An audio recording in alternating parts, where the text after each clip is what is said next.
ஆண்டவர் உங்களோடு இருப்பாராக. உம்மாத்மாவோடும் இருப்பாராக. மத்தேயு எழுதிய நற்செய்தியிலிருந்து வாசகம். ஆண்டவரே, மாட்சி உமக்கே.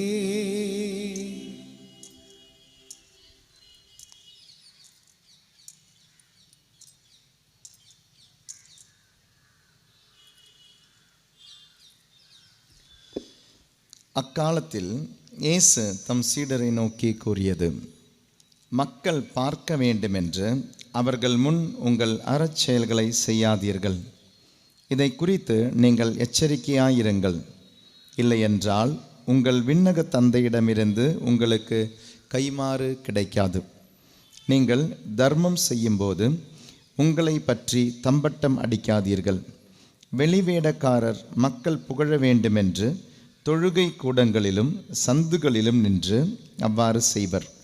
அவர்கள் தங்களுக்குரிய கைமாறு பெற்றுவிட்டார்கள் என உறுதியாக உங்களுக்கு சொல்கிறேன். நீங்கள் தர்மம் செய்யும்போது உங்கள் வலக்கை செய்வது இடக்கைக்கு தெரியாதிருக்கட்டும். அப்பொழுது நீங்கள் செய்யும் தர்மம் மறைவாயிருக்கும். மறைவாய் உள்ளதை காணும் உங்கள் தந்தையும் உங்களுக்கு கைமாறு அளிப்பார். நீங்கள் இறைவனிடம் வேண்டும் பொழுது வெளிவேடக்காரரைப் போல இருக்க வேண்டாம். அவர்கள் தொழுகை கூடங்களிலும் வீதி ஓரங்களிலும் நின்று கொண்டு மக்கள் பார்க்க வேண்டுமென இறைவேண்டல் செய்ய விரும்புகிறார்கள். அவர்கள் தங்களுக்குரிய கைமாறு பெற்றுவிட்டார்கள் என உறுதியாக உங்களுக்கு சொல்கிறேன்.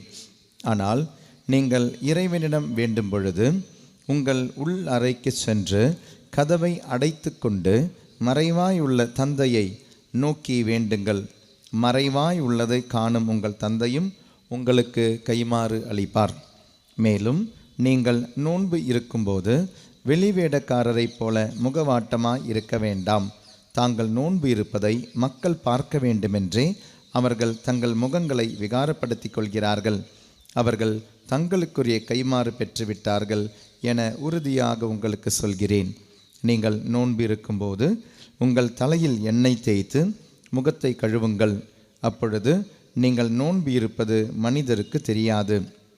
மாறாக மறைவாய் இருக்கிற உங்கள் தந்தைக்கு மட்டும் தெரியும். மறைவாய் உள்ளதை காணும் உங்கள் தந்தையும் உங்களுக்கு ஏற்ற கைமாறு அளிப்பார். ஆண்டவரின் அருள்வாக்கு. கிறிஸ்துவே, உமக்கு புகழ். இயேசு கிறிஸ்துவில் அன்பார்ந்தவர்களே, மீண்டும் ஒரு வருடத்திற்கு பிறகு தவக்காலத்திலே இதே ஆலயத்தில் இதே வளாகத்தில் உங்களை சந்திப்பதில் மகிழ்ச்சி. போன வருஷம் எத்தனை பேர் வந்தீங்கன்னு தெரியல, இந்த வருஷம் புதுசாக வந்தவங்கன்னு தெரியல. யூடியூப்பை பார்த்தவங்க நிறைய பேர் இருக்கிறீங்க. யூடியூப்பை பார்த்து இன்றைக்கி தியானம் இருக்குன்னு தெரிஞ்சு வந்தவங்க இருக்கிறீங்க. இது எதுவுமே தெரியாமல் வந்து மாட்டிக்கிட்டவங்களும் இருக்கிறீங்க. எனக்கு தெரியும் இது. ஏன்னா வழக்கமாக மாலை 5:30 மணிக்கு இங்கே திருப்பலி இருக்குன்னு கேள்விப்பட்டேன். அப்படி இன்று மாலை 5:30 மணி திருப்பலிக்காக, திருநீற்று புதன் திருப்பலிக்காக வந்தவர்கள் இருக்கலாம். ஆனால் தெரியாதனமாக வந்து மாட்டிக்கிட்டீங்க. ஏன்னா இன்றைக்கி தியானம், இந்த கத்தீட்ரல் பங்கினுடைய தியானம் என்பதையும் உங்களுக்கு தெரிவித்துக் கொள்கிறேன். ஏன்னா நான் 10 நிமிஷத்தில் பிரசங்கம் நிறுத்த மாட்டேன். அப்போ யோசிக்காதீங்க ஏன் இவர் 1 மணி நேரம் பிரசங்கம் வைக்கிறாருன்னு. ஏன்னா என்னை இங்கே கூப்பிட்ருக்கிறது இன்றைக்கி தியானத்துக்காக கூப்பிட்ருக்குறாங்க. அதனால் நாங்கள் 3 பேருமே சென்னையிலேருந்து வந்திருக்கிறோம் இன்றைக்கி இந்த தியானத்துக்காக. அதனால தான் சொன்னேன், தெரியாதனமாக வந்து மாட்டிக்கிட்டவங்களும் இருக்கிறீங்க. இன்றைக்கி இது தெரிஞ்சிருந்தால் நாங்கள் பெசிலிக்கால் 6 மணிக்கு பூசைக்கு போயிருப்போமேன்னு இப்போ நினைக்கிறீங்க. உங்கள் மைண்டு வாய்ஸ் எனக்கு புரியுது. ஏன்னா அங்கேயும் சாயங்காலம் பூசை இருக்கேன்னு கேள்விப்பட்டேன். எல்லாம் விசாரிச்சுட்டு தான் வந்திருக்கிறோம்.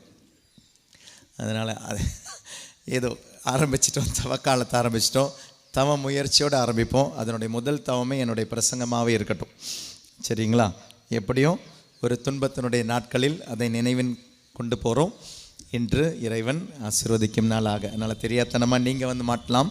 ஆனால் ஆண்டவர் உங்களை அழைக்கவில்லை என்றால் நீங்கள் இங்கே வந்திருக்கவே முடியாது. So God has called you for this service this evening. ஆண்டவர் அழைத்தார் என்ற நம்பிக்கையோடு இதில் பங்கெடுப்போம். இயேசுவில் அன்பார்ந்தவர்களே, இன்றைக்கி வாசகத்தை கவனிச்சிங்களான்னு எனக்கு தெரியல. கண்டிப்பாக கவனிச்சிருப்பீங்க. இருந்தாலும் அதில் சில நுணுக்கங்கள் இருக்கும். பைபிள் நம்ம சாதாரணமாக வாசிக்கிற மாதிரியே வாசிச்சுட்டு போயிட்டோன்னா மற்ற புத்தகங்களை மாதிரி தான் இருக்கும்.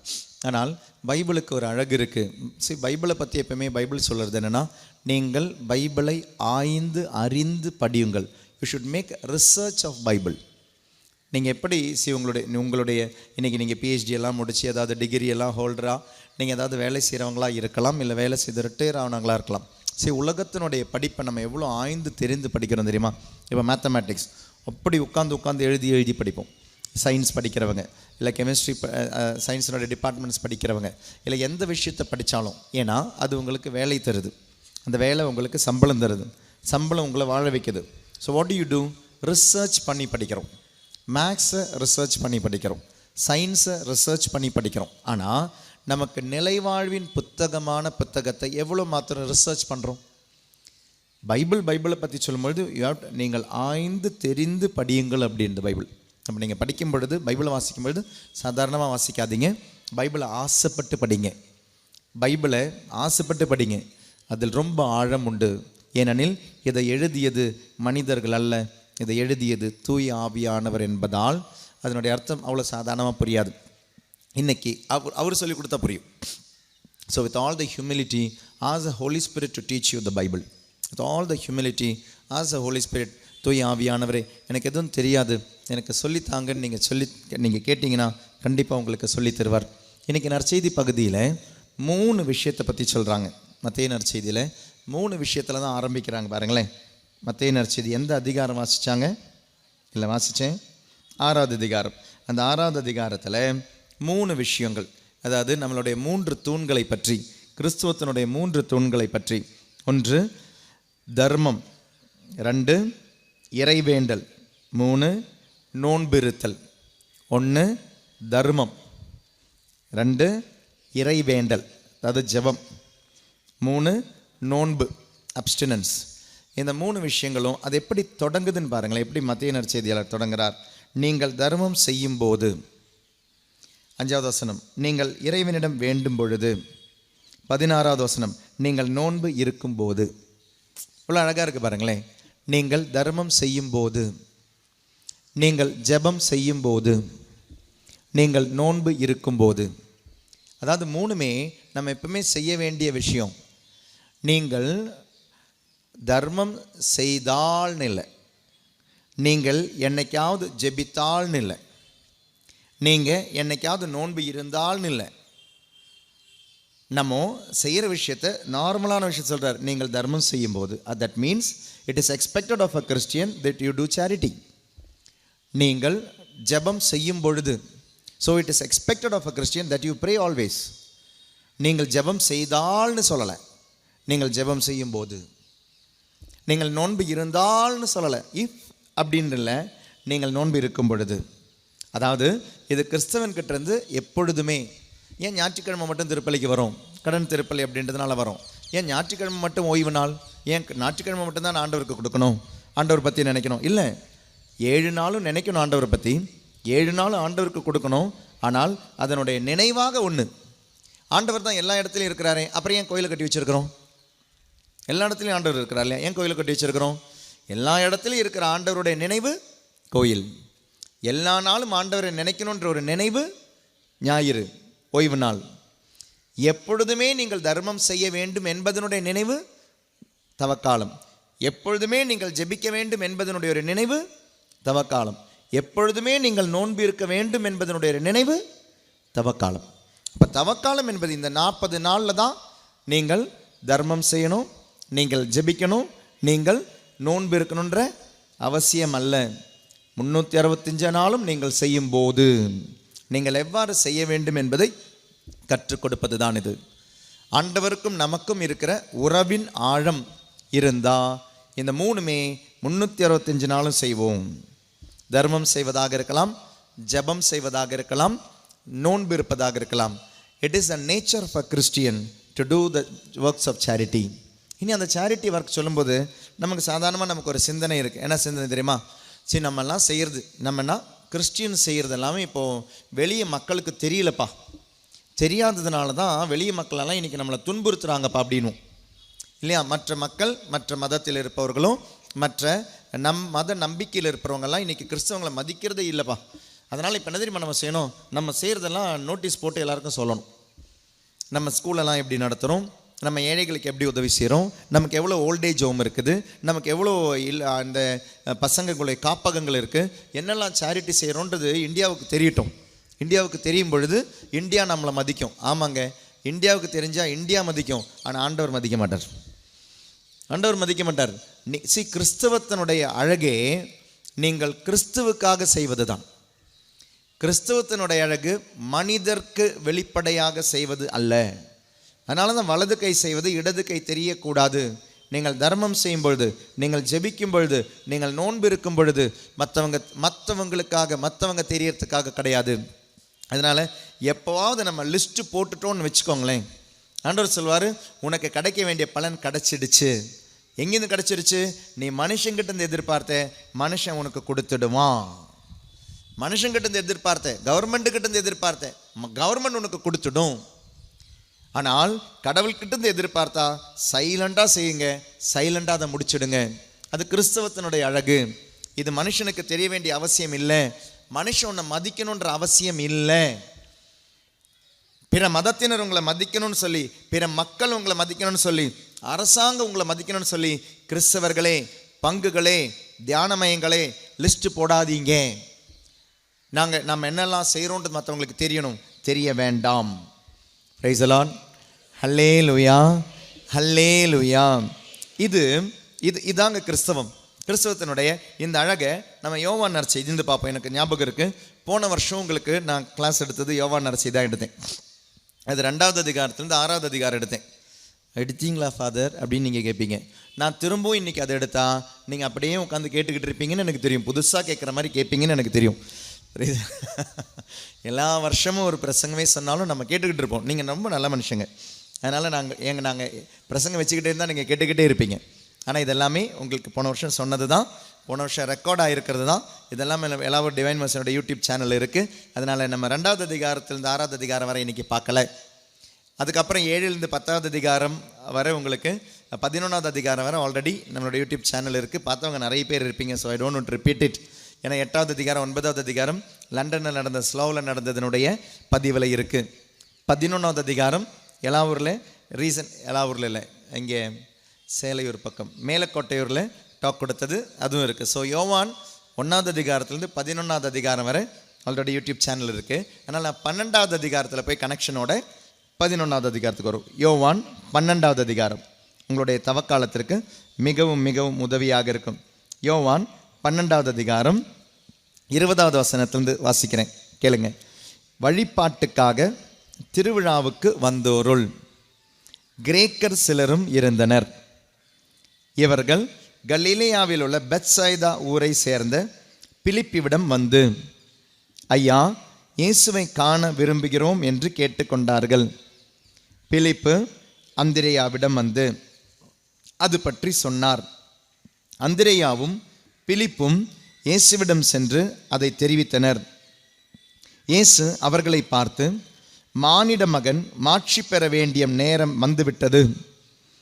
கோதுமை மணி மண்ணில் விழுந்து மடியாவிட்டால் அது அப்படியே இருக்கும், அது மடிந்தால்தான் மிகுந்த விளைச்சல் அளிக்கும் என உறுதியாக உங்களுக்கு சொல்கிறேன். இது உங்களுக்கு ரொம்ப பரிச்சயமான ஒரு பைபிள் பேசேஜ், ரொம்ப பரிச்சயமான ஒரு பைபிள் பேசேஜ். நம்ம அடிக்கடி சொல்கிற வார்த்தை, கோதுமை மணி மண்ணில் விழுந்து மடிந்தால் ஒழிய அது பலன் தராது, மடியனம்னு நம்ம அடிக்கடி சொல்கிற வசனம். ஆனால் இதுக்கு முன்னால் அந்த கேள்வியை பார்த்தீங்களா? யார் வராங்க? திருவிழாவின் நேரத்தில். அப்போது அதனுடைய கான்டெக்ஸ்ட் கொண்டு வரார் யோவான் நற்செய்தியாளர். திருவிழா நேரத்தில் யார் வராங்க? கிரேக்கர் வராங்க. எங்கிருந்து வராங்க? கலிலேயாவிலிருந்து வராங்க. அப்போ கிரேக்கர்கள் எப்படி பாலஸ்தீனாவுக்குள்ளே நுழைஞ்சாங்க? பாலஸ்தீனாவில் கிரேக்கர் எந்த காலத்தில் வந்திருப்பாங்க? வரலாறு தெரிஞ்சவங்களுக்கு, இல்லை தியானமயத்தினோட யூடியூப் சேனல் பார்க்குறவங்களுக்கு நல்லா தெரியும். இஸ்ராயலுடைய வரலாறு சொல்லியிருப்பேன். பழைய ஏற்பாட்டில் கானான் தேசத்தில் இருந்த மக்கள் அடிமையாக கொண்டு செல்லப்பட்டார்கள். பாபிலோன் நாடு கடத்தல். 2வது, இவர்கள் பாரசீகர்களுக்கு, அசிரியர்களுக்கு அடிமையாக இருந்தாங்க, பெர்ஷியன்ஸ்க்கு அடிமையாக இருந்தாங்க, பாரசீகர்களுக்கு அடிமையாக இருந்தாங்க. அதுக்கப்புறம் கிரேக்கர்களுக்கு அடிமையாக இருந்தாங்க இஸ்ராயல் மக்கள். அதுக்கப்புறம் இயேசு பிறக்கும் பொழுது ரோமியர்களுக்கு அடிமையாக இருந்தார்கள். So under Babylonians, under Assyrians, under Persians, under Greek, under Romans. அப்போ கிரேக்கர்களுக்கு அடிமையாக இருந்த பொழுது கண்டிப்பாக பாலஸ்தீனாவில் கிரேக்கர்கள் வந்திருப்பாங்க, அங்கே தங்கியிருந்திருப்பாங்க. இந்த கிரேக்க மக்கள் யூதர்கள் அல்ல. அப்போ இந்த கிரேக்க மக்கள் புறையினத்தார், யூதர்கள் அல்லாதவர்கள். எங்கிருந்து வராங்க பாருங்களேன். கலிலேயான்றது பாலஸ்தீனாவோட மேலே இருக்கிற இடம். ரெண்டாவது சமாரியா, கீழே இருக்கிறது யூதேயா. அதனுடைய ஒரு புள்ளி தான், சின்னோண்டு இடம் தான் ஜெருசலேம். மேலே கலிலேயா, நடுவில் சமாரியா, கீழே யூதேயா, சின்னோண்டு ஒரு இடம் தான் ஜெருசலேம். அப்போ கலிலேயாவிலிருந்து திருவிழாவுக்கு எருசலேமுக்கு வந்து இயேசுவை காண விரும்பினார்கள். இயேசுவை பார்க்க வந்தோம் அப்படின்னு சொல்கிறாங்க. இயேசுவை பார்க்க வந்தோன்னு யார்கிட்ட போய் சொல்கிறாங்க? பிலிப்பிட்ட சொல்கிறாங்க. ஏன்? அவர் கலிலேயாவை சார்ந்தவர். So recommendation. கலிலேயாவில் உள்ள பிலிப்பை போய் பார்த்துட்டு சொல்கிறாங்க, கலிலேயாவில் உள்ள பிலிப்பே, எங்களுக்கு உங்களை தான் தெரியும், அதனால் தயவு செய்து எங்களுக்கு ஒரு ரெக்கமெண்டேஷனில் வாங்கி கொடுங்க. We want to meet Jesus. இயேசுவை பார்க்க வேண்டும், இயேசுவை காண வேண்டும். இதான் உங்களுடைய ரெக்வெஸ்ட். பிலிப்பு போய் ஆண்ட்ரூஸ் கிட்ட சொல்கிறாரு. பிலிப்பு ஆண்ட்ரூஸும் சேர்ந்து இயேசு கிட்ட போகிறாங்க. இயேசுவே உன்னை பார்க்க ஆள் வந்திருக்கிறாங்க, காண வந்திருக்கிறார்கள். நல்ல அழகான ஒரு ரெக்வெஸ்ட். இதற்கு பதில் என்ன சொல்லணுங்க? இதுக்கு என்ன பதில் சொல்லணும்? சப்போஸ் பங்குசாமியார் இருக்கிறாரு, ரோமில் இருக்கிறாரு, பங்குசாமியாரை பார்க்க யாரோ வந்திருக்கிறாங்க. சாக்ரிஸ்டியன் போய் சொல்கிறாரு, ஃபாதர் உங்களை பார்க்க ஆள் வந்திருக்கிறாங்க ஃபாதர். ஃபாதர் என்ன? ரெண்டு பதில் சொல்லலாம். என்னெல்லாம் பதில்? பார்க்கலாம், உள்ளே வர சொல்லுங்க. இன்னொன்று, இப்போ பார்க்க முடியாது, அதனால் இப்போ எனக்கு டைம் இல்லைன்னு சொல்லலாம். ரெண்டு பதில் தாங்க. பார்க்கலான்னு சொல்லலாம், இல்லை பார்க்க முடியாதுன்னு சொல்லலாம். இயேசு பாருங்களேன், இந்த ரெண்டு பதிலுமே சொல்லலை. இயேசு என்ன வந்து சொல்கிறாரு? மானிட மகன் மாட்சி பெற வேண்டிய நேரம் வந்து விட்டது. என்ன கேள்வி, என்ன பதில்? சம்பந்தமே இல்லாமல் பேசுகிறாருங்க. இயேசுவே உன்னை பார்க்க ரெண்டு பேர் வந்திருக்கிறாங்க, ஒரு குரூப் வந்திருக்குது அப்படின்னா, மானிட மகன் மாட்சி பெற வேண்டிய நேரம் வந்து விட்டது, கோதுமை மணி மண்ணில் விழுந்து ஒழிந்தால் ஒழிய அப்படின்னு. சாக்ரிஸ்டியன் ஃபாதர் ஒரு மாதிரியாக பார்ப்பார். நான் என்ன ஃபாதர்கிட்ட கேட்டேன், ஃபாதர் என்ன சொல்கிறாரு? ஃபாதர் இல்லை ஃபாதர், உங்களை பார்க்க ஒரு குரூப் வந்திருக்கு, கலீலியாவிலிருந்து வந்திருக்கிறாங்க கிரேக்கர்கள், கோதுமை மணி மண்ணில் மடிந்து விழுந்தால் ஒழிய. ஃபாதருக்கு என்னமோ ஆச்சு. சாக்ரிஸ்டியன் போய் பிஷப் கிட்ட சொல்வார், ஃபாதர் காலையிலேருந்தே சரியில்லை, கேட்ட கேள்விக்கு பதில் சொல்ல மாட்டார், என்னமோ பதில் சொல்கிறாரு. ஆண்டவரே, ஆயரே, ஏன்னா இந்த கேட்ட கேள்வி என்ன? பார்க்க ஆள் வந்திருக்கிறாங்க, ஒன்றுனா பாரு, இல்லைனா போ. இது பதில் வேற மாதிரி வருது. மானிட மகன் மாட்சி பெற வேண்டிய நேரம் வந்து விட்டது. சம்பந்தமே இல்லைல்ல. கோதுமை மணி மண்ணில் விழுந்து ஒழிந்தால் ஒழிய அது பலன் தராது. இதில் என்னங்க சம்பந்தம்? சம்பந்தமே இல்லைல்ல. இதில் நம்ம எப்பவுமே ரெகுலராக வாசிக்கிறதுனால, நம்ம அதான் சொன்னல, ஆய்ந்து தெரிந்து ரிசர்ச் பண்ணி படிக்காதனால ஃபெமிலியாரிட்டி நமக்கு ரொம்ப பழக்கமாயிடுச்சு. இந்த வசனங்கள் எல்லாமே நம்ம அதனால் யோசிக்கிறதே கிடையாது. தூய ஆவியானவர் சொன்னால் ஏதாவது சம்பந்தம் இருக்கும் அப்படின்னு சொல்லி விட்டுட்டோம் நம்ம. ஆனால் என்ன சம்பந்தம்? சம்பந்தம் இல்லாமல் அவர் எழுதியிருக்க மாட்டார். அப்போ இதில் ஒரு சம்பந்தம் இருக்குது, ஒரு கனெக்ஷன் இருக்குது. அந்த கனெக்ஷன் என்னன்னு தெரிஞ்சா உண்மையான கிறிஸ்தவன் யாருன்னு தெரியும். உண்மையான கிறிஸ்தவன் யாருன்னு தெரியும்னா இந்த கனெக்ஷன் தெரியணும். இந்த கனெக்ஷன் இயேசுவை காண வந்தவர்கள். அவர்கள் இயேசுவை காண வந்தவர்கள். இயேசுவை காண வந்தவர்களை இயேசு என்ன தெரியுமா சொல்றாரு? என்னை பார்க்க வந்து பிரயோஜனம் இல்லை, என்னை பார்த்ததுனால பிரயோஜனம் இல்லை, ஆனால் என்னை போல மாறினால் தான் பிரயோஜனம்.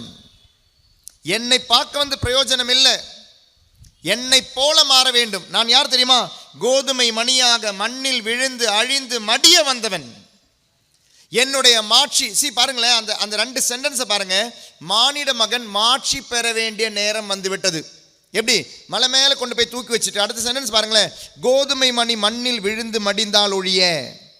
அதாவது இயேசுனுடைய மாட்சி என்பது இயேசுனுடைய அழிவு, இயேசுனுடைய மாட்சி என்பது இயேசுனுடைய மரணம், இயேசுனுடைய உயர்ச்சி என்பது இயேசுனுடைய தாழ்ச்சி.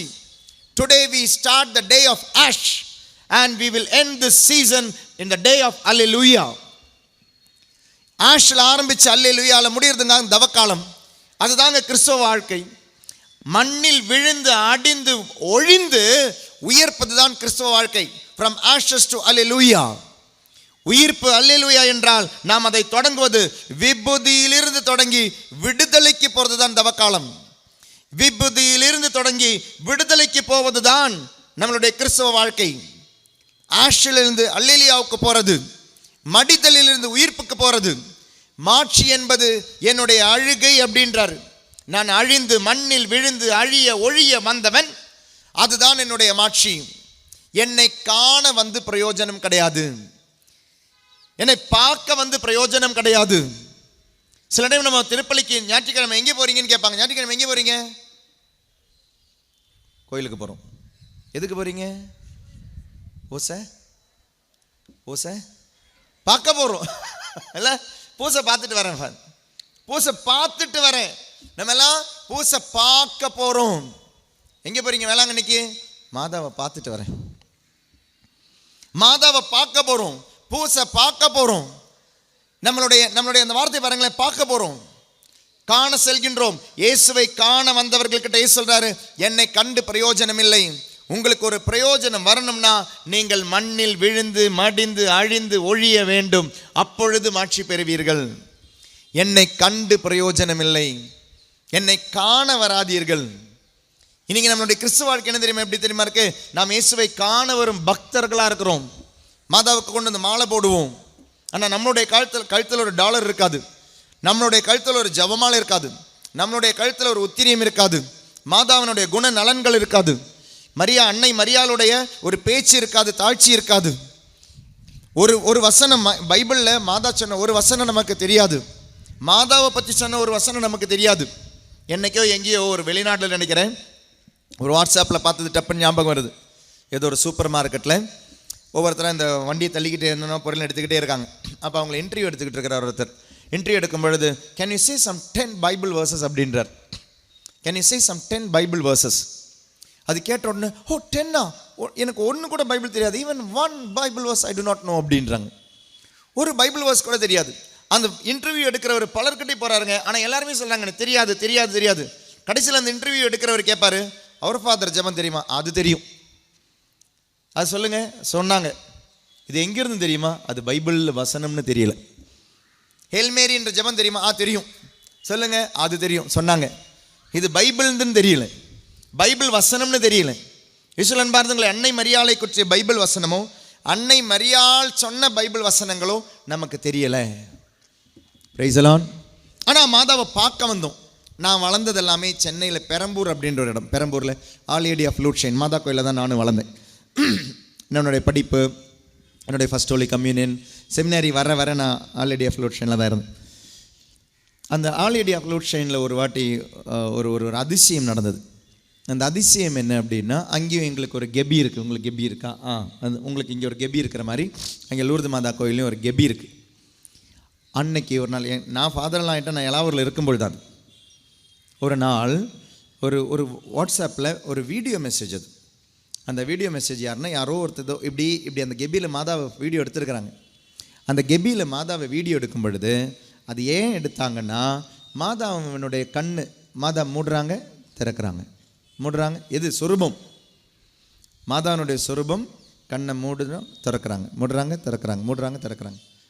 இதை பார்த்து யாரோ ஒருத்தர் வீடியோ எடுத்துருக்குறாங்க. அங்கே 2 ஸ்கூல் இருக்குங்க. அந்த 2 ஸ்கூலுக்குள்ளே பசங்களுக்கு உள்ளவும் வர முடியல, உள்ளேருந்து வெளியும் போக முடியல. அப்படி ஜனம் டப் விதின் ஒரு 5-10 மினிட்ஸ் இல்லை ஒரு 30 மினிட்ஸ்க்குள்ளே பயங்கரமான ஜனம் வந்துடுச்சு. கோயில் வெளியே உள்ளெல்லாம்.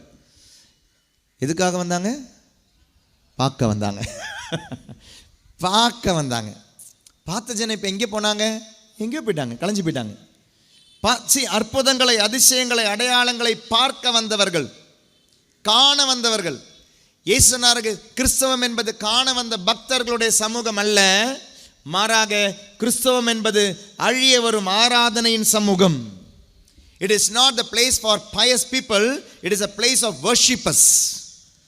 கிறிஸ்தவ சமூகம் என்பது ஆராதனையின் சமூகம், கொடுக்க வருபவர்களுடைய சமூகம், வாங்க வருபவர்களுடைய சமூகம் அல்ல. கிறிஸ்தவ சமூகம், இயேசு கிறிஸ்து வந்தது கொடுப்பதற்காக, வாங்குவதற்காக அல்ல, பெறுவதற்காக அல்ல. இந்த உலகத்தில் 700 கோடி மக்கள் இருக்கலாம். 700 கோடி மக்களுக்காக கொடுக்க வந்தவர்கள் கிறிஸ்தவர்கள், பெற வந்தவர்கள் அல்ல. we are not receivers, we are givers. அப்போ இந்த தவக்காலம் 40 நாளில் நீங்கள் நோன்பு இருப்பீங்க. நீங்கள் சில டைம் உங்களோட தவ உடைகளை எல்லாம் போடலாம். நீங்கள் ஏதாவது ஒருத்தல் முயற்சிகளில் இருக்கலாம். கறி மீன் முட்டையெல்லாம் சாப்பிடாதவங்க இருக்கலாம். இயேசுவில் அன்பார்ந்தவர்களே, நல்ல விஷயம், கண்டிப்பாக செய்யணும். கண்டிப்பாக நோன்பு இருக்கணும், கண்டிப்பாக ஒருத்தல் இருக்கணும், இந்த 40 நாளாவது இருக்கணும். ஆனால் அது உனக்காக மட்டும் இருக்கக்கூடாது. உலகத்தில் இருக்கும் 700 கோடி மக்களுக்காக, மனம் திருந்தாத மக்களுக்காக மனம் திருந்தி ஒருத்தல் முயற்சியை எடுக்க வேண்டிய கிறிஸ்தவன். We should pray for others, we should do charity for others, we should do all these options for others. இந்த உலக மனமாற்றத்திற்காக, உலகத்திற்காக மீட்பராக வந்தவர் இயேசு கிறிஸ்து. அற்புதங்கள், அடையாளங்கள், அற்புதங்கள், எவ்வளவு அற்புதங்கள் இயேசு செஞ்சாரு. ஒரே ஒரு கேள்வி நான் கேட்கிறேன், ஏதாவது ஒரு அற்புதம் இயேசு தனக்காக செஞ்சாரா? ஏதாவது ஒரு அற்புதம் இயேசு தனக்காக செஞ்சாரா?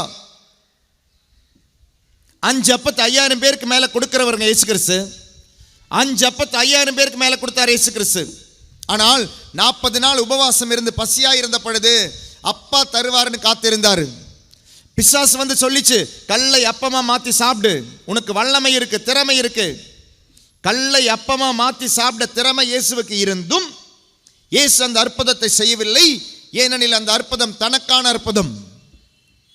கிறிஸ்தவம் என்பதை 33 வருஷம் இயேசு காமிச்சிருந்தார். குறிப்பா 3 வருடங்கள் இயேசு காமிச்சிருந்தார். அற்புதங்கள், அடையாளங்களை செய்ய ஆண்டவர் எனக்கு வல்லமையை தந்தது எனக்காக செய்ய அல்ல, பிறருக்காக செய்ய. என்னுடைய நோன்பு எனக்காக அல்ல, இந்த உலக மீட்பிற்காக. ஒருத்தல் முயற்சி எனக்காக அல்ல, இந்த உலக மீட்பிற்காக. காவி உடை உடுத்துங்க, உங்களுக்காக மட்டுமல்ல, பிறருக்காக, உலக மீட்பிற்காக. Praise the Lord. ஹல்லேலூயா. கிறிஸ்தவம் என்பது கோதுமை மணியை போல மண்ணில் அழிந்து ஒழியும் பொழுதுதான் கிறிஸ்தவம். When you die for others, you are a Christian. When you live with Christ, there is a Christian life. நான், என்னுடைய மனைவி, என்னுடைய கணவன், என்னுடைய பிள்ளைகள், என்னுடைய குடும்பம், நீங்க என்னைக்கு ஒதுங்குறீங்களோ அது கிறிஸ்தவ வாழ்க்கை அல்ல. காண வந்தவர்களுடைய சமூகம் அல்ல, ஆராதிக்க வந்தவருடைய சமூகம் கிறிஸ்தவ சமூகம். இயேசுவை பார்க்க வந்தவங்களுடைய சமூகம் அல்ல கிறிஸ்தவ சமூகம். இயேசுவை போல மாற வருபவர்களுடைய சமூகம் கிறிஸ்தவ சமூகம். இந்த 12வது அதிகாரத்துக்கு முன்னால 11வது அதிகாரம் ஒன்று இருக்கு. அந்த 11வது அதிகாரத்தில் 2 பேர் இருக்கிறாங்க. ஒன்று மார்த்தா, இன்னொன்று மரியா. மார்த்தா ஒரு சென்டென்ஸ் சொல்லுவா, மரியாவும் அதே சென்டென்ஸ் சொல்லுவாங்க. கவனிங்களே, மார்த்தா லாசர் இறந்துட்டாரு. இறந்த லாசரை அடக்கிட்டாங்க. 4 நாளுக்கு பிறகு இயேசு வராரு. இயேசு வரும் பொழுது மார்த்தா வராங்க. இயேசு வராருன்னு கேள்விப்பட்டு ஊருக்கு வெளியே இயேசுவை பார்த்துட்டாங்க. பார்த்து இயேசுக்கிட்ட வந்து சொல்கிறாங்க, ஆண்டவரே, நீர் இங்கு இருந்திருந்தால் என்னுடைய சகோதரன் இறந்திருக்க மாட்டான். நல்லா கவனிங்க, நீர் இங்கு இருந்திருந்தால் என் சகோதரன் இறந்திருக்க மாட்டான். இயேசுக்கிட்ட மார்த்தா சொல்லிட்டாங்களா? இயேசுக்கிட்ட மார்த்தா சொன்ன உடனே இயேசு அங்கே பைபிள் கிளாஸ் எடுத்துக்கிட்டு இருக்கிறார். யாருக்கு? மார்த்தா கிட்ட. ஆம், அவன் உயிர் தெழுவான். அப்போ மார்த்தா சொல்லுவாங்க, ஆமாம், அவன் கடைசி நாளில் உயிர் தெழுவான் என்று எனக்கு தெரியும். நீரே மெஸ்ஸியா, நீரே உயிர் கொடுப்பவரெல்லாம் கிளாஸ் எடுத்துக்கிட்டு இருக்கிறாங்க. கிளாஸ் எடுத்துக்கிட்டு இருந்த பொழுது மார்த்தாவுக்கு நல்லா புரியுது, நான் சொன்னால் இந்த மனுஷன் இந்த ஊரில் இங்கேருந்து உள்ளவே வரமாட்டார், அசையவே மாட்டார். அந்த மனுஷனை அசைக்கணும்னா யார் வரணும் தெரியுமா? என் தங்கச்சி வரணும். யார்? மரியா வந்தால் தான் அந்த மனுஷன் அசை. ஊருக்கு வெளியே நிற்கிறாருங்க இயேசு கிறிஸ்து, உள்ளவே வரலை. அடுத்தது மார்த்தா ஆள் அனுப்புகிறா, மரியா கிட்ட ஆள் அனுப்பி, மரியா மரியா, போதகர் உன்னை கூப்பிடுறா, போய் சொல்கிறா. போதகர் கூப்பிடவே இல்லை. ஆனால் மார்த்தாவுக்கு தெரியும், மரியா வந்தால் தான் இயேசு அங்கிருந்து அசைஞ்சு வருவார்னு.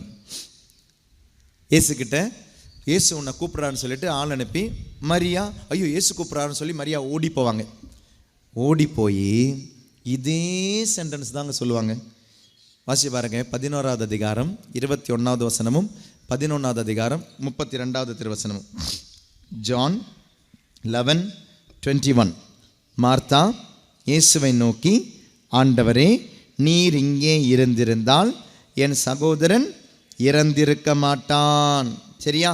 32வது வசனம் வாசிங்க. இயேசு இருந்த இடத்திற்கு மரியா வந்து அவரை கண்டதும் அவருடைய காலில் விழுந்து, ஆண்டவரே, நீர் இங்கே இருந்திருந்தால் என் சகோதரன் இறந்திருக்க மாட்டான். 2 பேரும் சொன்னது டிட்டோ சேம் வேர்ட்ஸ். வார்த்தையில் கூட மாற்றம் இல்லை. ஆனால் மார்த்தா சொன்னா பாருங்களேன், ஆண்டவரே இங்கே இருந்திருந்தால் என் சகோதரன் இறந்திருக்க மாட்டான். ஏசு அங்கிருந்து தலையாட்டி, அப்படியா, ஓகே, வெரி குட். ஏசு அவரிடம், உன் சகோதரன் உயிர் தெழுவாம்மா, கவலைப்படாதம்மா. மார்த்தா அவரிடம், இறுதி நாளில் உயிர் தெழுதலும் போது அவனும் உயிர் தெழுவான் என்பது எனக்கு தெரியும் என்றார். ஏசு அவரிடம், உயிர் தெழுதலும் வாழ்வும் நானே. பாருங்களேன், பைபிள் கிளாஸ் எடுத்துக்கிட்டு இருக்கிறார், தியாலஜி கிளாஸ் எடுத்துக்கிட்டு இருக்கிறார். ஆனால் மரியா சொல்லும்போது பாருங்களேன், இயேசு இருந்த இடத்திற்கு மரியா வந்து அவரை கண்டதும் அவருடைய காலில் விழுந்து, ஆண்டவரே நீ இங்கே இருந்திருந்தால் என் சகோதரன் இறந்திருக்க மாட்டான் என்றார். மரியா அழுவதையும் அவரோடு வந்த யூதர்கள் அழுவதையும் கண்ட பொழுது இயேசு உள்ளம் குமுறி கலங்கி அவனை எங்கே வைத்தீர்கள் என்று கேட்டார். அவர்கள் அவரிடம், ஆண்டவரே வந்து பாரும் என்றார்கள். இயேசு கண்ணீர் விட்டு அழுதார். மார்த்தா சொன்னபோது அந்த மனுஷன் அசையவே இல்லைங்க. மரியா சொன்ன உடனே அவருக்கு உள்ளம் குமுறி அழ ஆரம்பிச்சிட்டார். Praise the Lord, praise the Lord. ரெண்டு பேருமே சொன்னது சேம் சென்டென்ஸ் தான். நானும் போய் ஒரு சொந்த வீட்டுக்காக ஜெபிச்சேன் கோயிலில், ஆண்டவர் தரவே இல்லை. அந்த பொம்பளை போய் ஜெபிச்சது சொந்த வீட்டுக்காக, ஆண்டவர் அடுத்த வாரமே கொடுத்துட்டார். நீங்கள் சொல்கிறீங்களே இந்த புலம்பல், அதே புலம்பல் தான் இங்கே. நான் போய் என்னுடைய மகனுக்காக ஜெபிச்சேன், அவன் நல்லாவணுன்னு, ஆண்டவர் அசையவே இல்லை. ஆனால் அந்த பக்கத்து வீட்டில் அந்த அம்மா அது கோயிலுக்கு கூட போகாது, ஆனால் அது போய் ஒரே ஒரு நாள் தான் ஆண்டவர்கிட்ட போய் ஜெபிச்சுது, என் பையனுக்கு அது உடல் நலம் சரியாக்கணும், அந்த அம்மா கொடுத்துட்டார். இது என்ன ஆண்டவர் இது? டெய்லியும் போகிற எனக்கு மரியாதை இல்லை, கோயிலுக்கே வராத அம்மா ஒரு நாள் வந்தாங்க, அவங்களுக்கு என்ன மரியாதை? Price the Lord. நான் ஜெபிச்சதுக்கு ஆண்டவர் அசையவே இல்லை. ஆனால் ஜெபமே செய்யாதம்மா ஒரு நாள் ஜெபம் செஞ்சு ஆண்டவர் அசைஞ்சார். பிரைஸ் தி லார்ட், அல்லேலூயா. ஏன் ஃபாதர் அசையலைன்றீங்க? ஆமாம், நீங்கள் பாருங்களேன், அதுக்கு முந்தின வசனம் 30வது வசனம், இயேசு அது வரையிலும் ஊருக்குள் வரவில்லை, தம்மை மார்த்தா சந்தித்த இடத்திலேயே இன்னும் இருந்தார். மார்த்தா சொன்ன இடத்திலேயே தான் இருக்கிறாரு. இயேசு அசையலை, அந்த ஊரை விட்டு அசையலை, அந்த இடத்தை விட்டு அசையலை. He did not enter that village. But when Mary said, ஆண்டவரே நீர் இங்கே இருந்திருந்தால் என் சகோதரன் இறந்திருக்க மாட்டான் அப்படின்னு சொல்லும்போது இயேசு அசைறாரு. உடலில் மட்டுமல்ல, மனதிலும் அசைறாரு. உடல் மட்டும் ஊரில் இருந்து அசைஞ்சு இங்கே வரலங்க, மனதிலும் அசைஞ்சாரு, அழ ஆரம்பிச்சிட்டார். He started crying, shedding tears. காரணம் ஒன்னே ஒண்ணுதான், மார்த்தா காதில் கொடுத்தாள். ஆண்டவரே, ஆண்டவரே உன் சகோதரன் நீ இங்க இருந்திருந்தால் என் சகோதரன் இறந்திருக்க மாட்டான். காதில் சொன்ன பொழுது மரியா சொன்னது எங்க தெரியுமா? இயேசுனுடைய காலில் விழுந்து. அதாங்க டிஃபரன்ஸ், இயேசுனுடைய காலில் விழுந்து. அப்போ உங்களுக்கு தோணும், ஓ காலில் விழுந்தா எல்லாத்தையும் செய்வாரா, என்ன இவர் அரசியல்வாதியான்னு தோணும். அரசியல்வாதியானதுனால கிடையாதுங்க, அரசியல்வாதி விழுந்த கால் கிடையாதுங்க. அது காலில் விழுந்து அப்படின்னா அதனுடைய உள்ள அர்த்தம் என்பது அவள் ஆராதிப்பவள். காலில் விழுந்து என்றால் சமர்ப்பித்தவள், காலில் விழுந்து என்றால் அர்ப்பணம் செய்தவள், காலில் விழுந்து என்றால் she surrendered. சரண்டர் பண்ணிட்டு அந்த பிரேயரை ஜெபிச்ச, ஆண்டவரே நீர் இங்க இருந்திருந்தால் என் சகோதரன் இறந்திருக்க மாட்டான். she surrendered. சரண்டர் என்ன தெரியுமாங்க? நல்லா கவனிங்க. if you have surrendered to God, ஆண்டவர்கிட்ட ஒன்னு கொடுத்துட்டீங்கன்னா, ஒப்படைச்சிட்டீங்கன்னா, அப்புறம் அந்த விஷயத்தை பற்றி புலம்ப மாட்டீங்க. அதுதான் ஒப்பு கொடுக்கிறது, சரண்டர் பண்றது. நோயாக இருக்கலாம், துன்பமாக இருக்கலாம், கடனாக இருக்கலாம், தொல்லையாக இருக்கலாம். போன வாரம் எங்களுடைய வாலண்டியர்ஸ் ரெட்ரீட் நடக்குது. 13 February 13, 14 இளவர் தியான மையத்தினுடைய உள்ளிருப்பு தியானம் எங்களுடைய தன்னார்வ தொண்டர்களுக்காக நடக்கும்போது 13 நைட்டு ஒரு சாட்சியம். அன்னைக்கு வந்த ஒரு சாட்சியம், திருவண்ணாமலையிலிருந்து வந்த ஒரு சாட்சியம். அது அங்கே வந்து அதுக்கு முந்தின வாரம் ஜஸ்ட் 7 நாள் முன்னால் அங்கே வந்து ஒரு வேலைக்காக வந்த ஒரு குடும்பம் அன்றைக்கி வேலை செஞ்சுக்கிட்டு இருந்துக்கிறாங்க. அந்த வேலையெல்லாம் செஞ்சு முடிச்சுட்டு போகிறதுக்கு முந்தின நாள் அந்த பையன் சொல்லிக்கிட்டே இருந்தான், ஃபாதர் எனக்கு ஒரு கன்ஃபெஷன் பண்ணணும், எங்கள் அம்மா சொல்லிவிட்டாங்க. வாலிப பையங்க, 23, 24 வயசு தான், சின்ன பையன் தான். அவங்க எனக்கு அம்மா கேட்டிருக்கிறாங்க, எங்கடா போகிறேன் இந்த வாரம் வேலைக்கு அப்படின்னு சொன்னபோது, அம்மா மாமா கூட நான் வந்து எலாவூருக்கு போகிறேன், அந்த வேலைக்காக சிசிடிவி ஒர்க்குக்காக வந்திருந்தாங்க, அந்த வேலைக்காக நான் போகிறேன்னு சொன்னான். அப்போ அம்மா சொன்னாங்க, எலாவூர் போறியா, என்ன ஒரு வாய்ப்பு ஒன்று கிடச்சிருக்கு, அங்கே போய் தயவு செய்து ப்ரேயர் பண்ணு, பூசையில் பங்கெடு, தயவு செய்து அங்கே ஏதாவது ஒரு ஃபாதரை பார்த்து நீ பாவ சங்கீர்த்தனை செஞ்சுட்டு வா அப்படின்னு சொல்லியிருக்கிறாங்க. பாவ சங்கீர்த்தனை செஞ்சுட்டு வான். அந்த தாயினுடைய அந்த நம்பிக்கை பாருங்க, அந்த தாயின் மீது அந்த பையனுடைய நம்பிக்கை பாருங்க. அந்த அம்மா சொன்னதுனால இவன் வந்தான், தேடி தேடி தேடி கடைசியில் ஃபாதர் பாவ சங்கீர்த்தனை செய்யணும்னு சொன்னால் பாவ சங்கீர்த்தனை செஞ்சு முடித்தான். திருப்பள்ளியில் வேலை நடந்துக்கிட்டு இருக்கு. காலையில் ஒரு 7-8 மணிக்கு ஆரம்பித்தாங்கன்னா நைட்டு 12 மணி 1 மணி வரைக்கும் கண்டினியூஸாக வேலை செஞ்சுக்கிட்டே இருப்பாங்க அவங்க. ஆனால் அதுக்கு நடுவில் எங்களுடைய ஜெபமாலையில் வந்து பங்கெடுப்பான், திருப்பலியில் வந்து பங்கெடுத்துட்டு திரும்ப வேலைக்கு போயிடுவான். அந்த வேலை, அந்த சிசிடிவியுடைய வேலை நடந்துக்கிட்டு இருக்குது. அன்னைக்கு அவர் ஜெப விண்ணப்பம் சொல்லிட்டு போனான். பாவ சங்கீர்த்தனம் ரொம்பலாம் செய்யலைங்க, மனசால் செஞ்சாவன், வார்த்தையால் செய்யலை. he poured out his heart to the Lord. மனசால் அந்த பாவ சங்கீதம் செஞ்சுட்டு போயிட்டான். 5 நிமிஷம் ஒரு 10 நிமிஷம் தான் செஞ்சான். ஆனால் அந்த மனசை கொடுத்துட்டு போனான், நம்பிக்கையை கொடுத்துட்டு போனான், ஆராதிப்பவனாக போனான். வார்த்தையை கொட்டிட்டு போல, வாழ்க்கையை கொட்டிட்டு போனான். போய் இந்த 7வது நாள் அவங்களுடைய வீட்டில் நடந்த அதிசயம், அவனுக்கு இருந்த ஒரு 30 லட்சம் ரூபாய் கடன், 30 lakhs பேங்க்கில் இருந்த ஒரு கடனை அந்த பேங்க் வந்து தள்ளுபடி செஞ்சு என்ஓசி கொடுத்து அவனை ஃப்ரீ ஆக்கிடுச்சு. பிரைஸ் தி லார்ட், ஹல்லேலூயா. அந்த ஒரு பாரத்தோடு தாங்க அந்த பையன் வந்தான், ஒரு கண்ணீரோடு தான் அந்த பசங்க வேலை செஞ்சாங்க. அவங்க அவன் விண்ணப்பம் வச்சதே அதே தான். ஃபாதர், எனக்கு இதுலேருந்து விடுதலை கிடைச்சாதான் ஃபாதர் எனக்கு அடுத்த படிப்புக்கு என்னை பற்றி யோசிக்கவே முடியும்.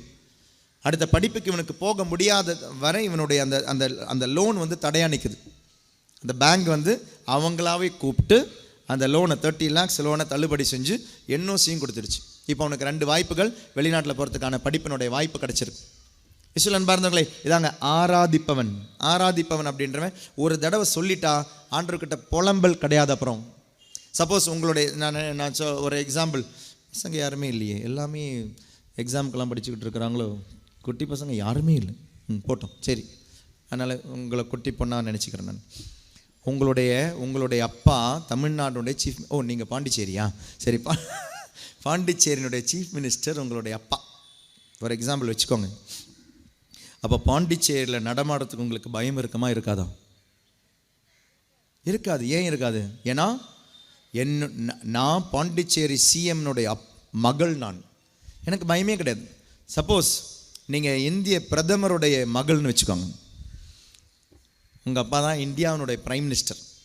அப்போ இந்தியாவில் சுற்றுறதுக்கு, இந்தியாவில் ஏதாவது ஒரு தேவைக்கு, ஏதாவது ஒரு கவர்மெண்ட் ஆஃபீஸுக்கு, ஏதாவது ஒரு லெட்டருக்கு, ஏதாவது ஒரு ரெக்கார்டுக்கு உங்களுக்கு பயம் இருக்குமா? இல்லை தைரியம் இருக்குமா? தைரியமாக இருக்கும். ஏன்? அப்பா கிட்ட சொல்லிட்டேன், அப்பா பார்த்துப்பாரு. டெய்லியும் சொல்லிக்கிட்டே இருக்க மாட்டாங்க. சப்போஸ் உங்களுடைய பொண்ணு, உங்களுடைய பையன், அம்மா அடுத்த புதன்கிழமை ஃபீஸ் கட்டணும்னு சொல்லியிருக்கிறாங்கம்மா, அந்த பையன் உங்ககிட்ட ஒரு தடவை தான் சொல்கிறான்னு வச்சுக்கோங்களேன், உங்கள் மேலே நம்பிக்கை இருக்குன்னு அர்த்தம். அவன் டெய்லியும் புதன்கிழமை வர சொல்லிகிட்டு இருக்கிறான்னா இந்த அம்மாவுக்கு ஸ்கூலில் ஃபீஸே கட்டாது. அதனால் டெய்லியும் சொல்லிக்கிட்டே இருக்கணும். உங்களை நம்புகிற பையன், உங்களை நம்புகிற பொண்ணு ஒரே ஒரு தடவை தான் சொல்லுவாங்க, இன்றைக்கி புதன்கிழமை அம்மா அடுத்த புதன்கிழமை ஃபீஸ் கட்டணுமா, ஒரு தடவை தான் சொல்லுவாங்க. அதாங்க நம்பிக்கை, அதாங்க சரண்டர். அம்மா கிட்ட சொல்லிட்டேன், அம்மா செஞ்சிருவாங்க. அப்பா கிட்ட சொல்லிட்டேன், அப்பா செஞ்சிருவார். இதாங்க சரண்டர், இதாங்க சரண்டர். அதான் காலில் விழுந்து மரியா இயேசுனுடைய காலில் விழுந்தாள் என்றால், என் ஆண்டவர் வந்துட்டாரு, இனி எனக்கு எந்த பயமும் இல்லை. என்னுடைய நோய்கள், என்னுடைய பிரச்சனைகள், என் கடன் தொல்லைகள், என்னுடைய தேவைகள் ஆண்டவர்கிட்ட சொல்லிட்டேன், இனி பயம் இல்லை. காலில் விழுந்து. அப்போ காலில் விழுபவன் ஆராதிப்பவன், காதில் விழுபவன் பக்தன். நீங்கள் இன்னைக்கு நிறைய பேர் நம்ம பக்தனாக இருக்கிறோம். காதில், ஆண்டவருடைய காதில் போட்டு போயிடும். ஆண்டவரே வாரம் வந்து காதில் போட்டு போகிறவன், வாரம் வந்து காதில் போட்டுட்டு போயிடுவோம், காலில் போட்டுட்டு போக மாட்டோம். சரண்டர் பண்ணலை. Price the Lord, hallelujah. சத்தமா ஹல்லேலூயா, ஹல்லேலூயா, ஹல்லேலூயா. காலில் விழுபவன். பைபிளில் ஒரு இடத்துல கிடையாதுங்க காலில் விழுவது, பைபிளில் பல இடங்களில் இருக்கு காலில் விழுவது. மத்தேயு நற்செய்தி 18வது அதிகாரம் இடங்களேன், 26வது திருவசனம். மத்தேயு 18:26.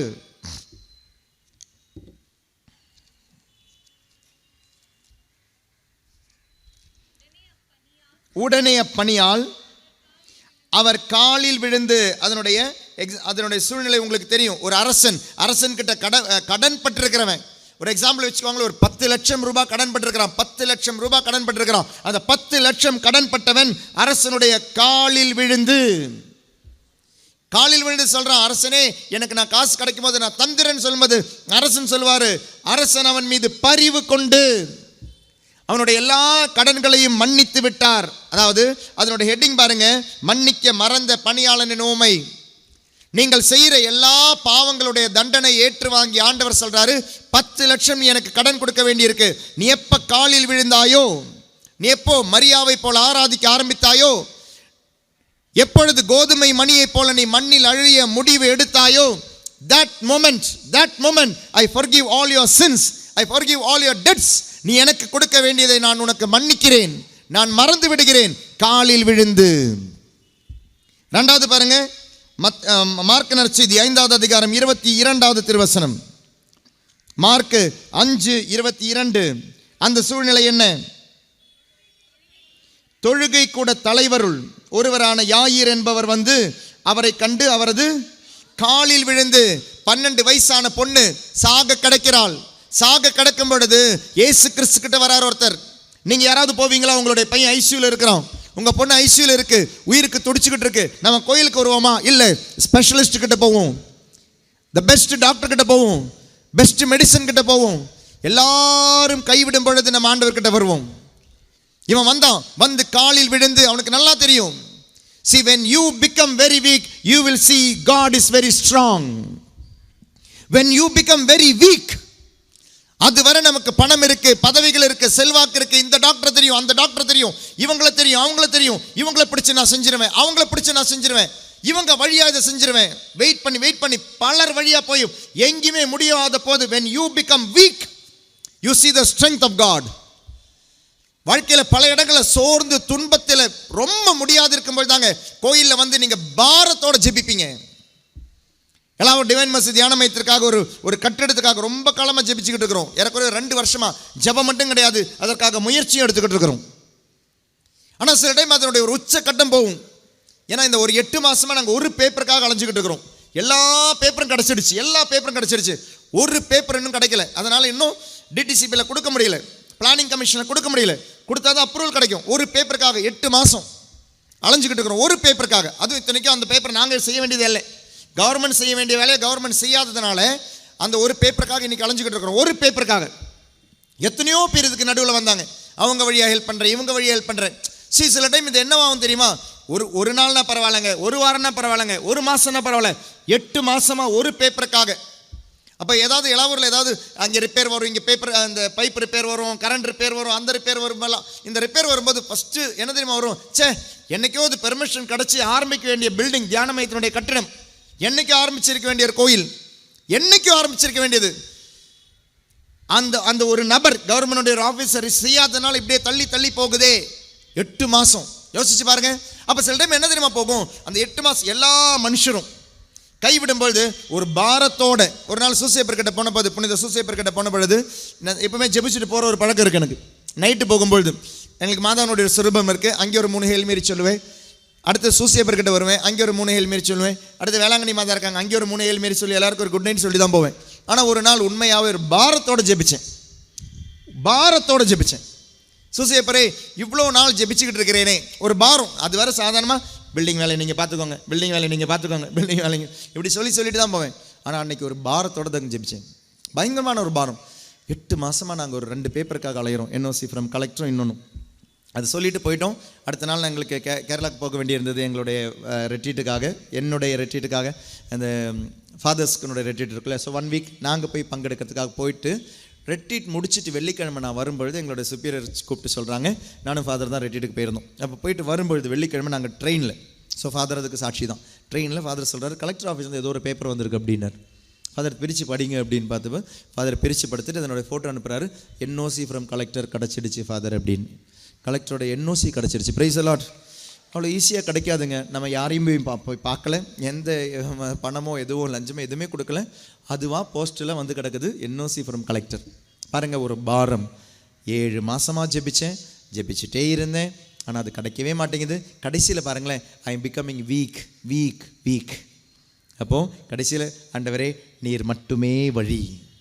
அந்த ஒரு ஸ்ட்ரென்த் ஆண்டவர்கிட்ட கொடுக்கும் பொழுது ஆண்டவர் ஸ்ட்ரென்த்தாக மாறுறார். நல்லா தெரியும், இது யாருமே மனுஷன் செய்யலை, இது ஆண்டவர் தான் செய்கிறார், இது புனிதர்களுடைய பரிந்துரை வழியாக தான் வருதுன்னு ஆண்டவர் உணர்த்துறார். வர்கீஸ், உன்னுடைய செல்வாக்குனால முடியாது. எனக்கு அவங்கள தெரியும், சிஎம் தெரியும், சிஎம் ஆஃபீஸில் தெரியும், கலெக்டர் தெரியும், அந்த ஆஃபீஸில் தெரியும், யாருமே செய்யலை, யாராலையும் செய்ய முடியாது. அது ஆண்டவர் தான் உனக்கு செய்து தருவார். இந்த பில்டிங்கை கட்ட போகிறது ஆண்டவர் தான். இந்த பில்டிங்கான எல்லா அந்த அப்ளிகேஷன், அதனுடைய பெர்மிஷன் தரப்போகிறது ஆண்டவர் தான். மனுஷன் வழியாக தரார், அவ்வளோதான். Price the Lord. அதாங்க காலில் விழுந்து தொழுகை கூட தலைவன் வந்து ஆண்டவருடைய காலில் விழுந்து, என்னுடைய மகள் நோயுற்று இருக்கிறாள், ஆண்டவரே நீர் மட்டுமே என்னுடைய கதி. ஆராதிப்பவனாக மாறுகிறான் அவன். கொடுக்கிறவனா வரான், வாங்குறவனா வரல. I came to give. When you give, you will receive. But if you do not give, you cannot receive. 5 அப்பம் கொடுத்த போது தான் 5000 அப்பமா மாறிடுச்சு. 5 அப்பம் கொடுக்கலன்னா 5000 மாறி இருக்காதது. எப்போ உங்களுடைய வேதனை நீங்க கொடுக்குறீங்களோ அந்த வேதனை ஆசீர்வாதமா மாறும். சாதாரணமாக கொடுக்கறது கிடையாதுங்க. ஃபாதர் நானும் வருஷக்கணக்காக கொடுத்துக்கிட்டு இருக்கிறேன், மாறலன்னு சொல்லாதீங்க. என்னைக்கு நீங்கள் ஆராதிப்போனா கொடுத்தீங்க, என்னைக்கு நீங்கள் நம்பிக்கையோட கொடுத்தீங்க, மூட நம்பிக்கையோட கிடையாது. நேரம் நான் நல்ல நேரமும் பார்ப்பேன், ராகு காலமும் பார்ப்பேன், வாஸ்து பார்ப்பேன், ராசி பார்ப்பேன், எல்லாமே பார்ப்பேன். கடைசியில் வந்து திருப்பலியும் பார்ப்பேன். ஆண்டவரை காண வராதீர்கள், ஆண்டவருக்கு கொடுக்க வாருங்கள். கோதுமை மணி போல மண்ணில் அழிய வாருங்கள். இனி வாழ்வது நான் அல்ல, கிறிஸ்துவே என்னில் வாழ்கிறார் என்ற நிலைமைக்கு வாங்க. வாழ்வது நான் அல்ல, கிறிஸ்துவே என்னில் வாழ்கிறார். அதான் நான் அழிய வேண்டும், அவர் வளர வேண்டும். கோதுமை மணி போல அழிய வேண்டும். காண வருபவர்கள் அதிசயங்களை கண்டு போக முடியுமே ஒழிய உங்களுடைய வாழ்க்கையிலே அதிசயங்களை அனுபவிக்க முடியாது. அவங்களை ஆசீர்வதிக்கிறத பார்ப்பீங்க, இவங்களை ஆசீர்வதிக்கிறத பார்ப்பீங்க. ஆண்டவரே இவங்களை எல்லாம் ஆசீர்வதிக்கீங்களே, ஏன் என்ன ஆசீர்வதிக்கல? ஆண்டவர் சொல்வாரு, நான் ஆசீர்வதிக்கிறேன், என் ஆசீர்வாதம் உன்னை சேராமல் இருக்க உன் பாவங்கள் தடையா இருக்கு.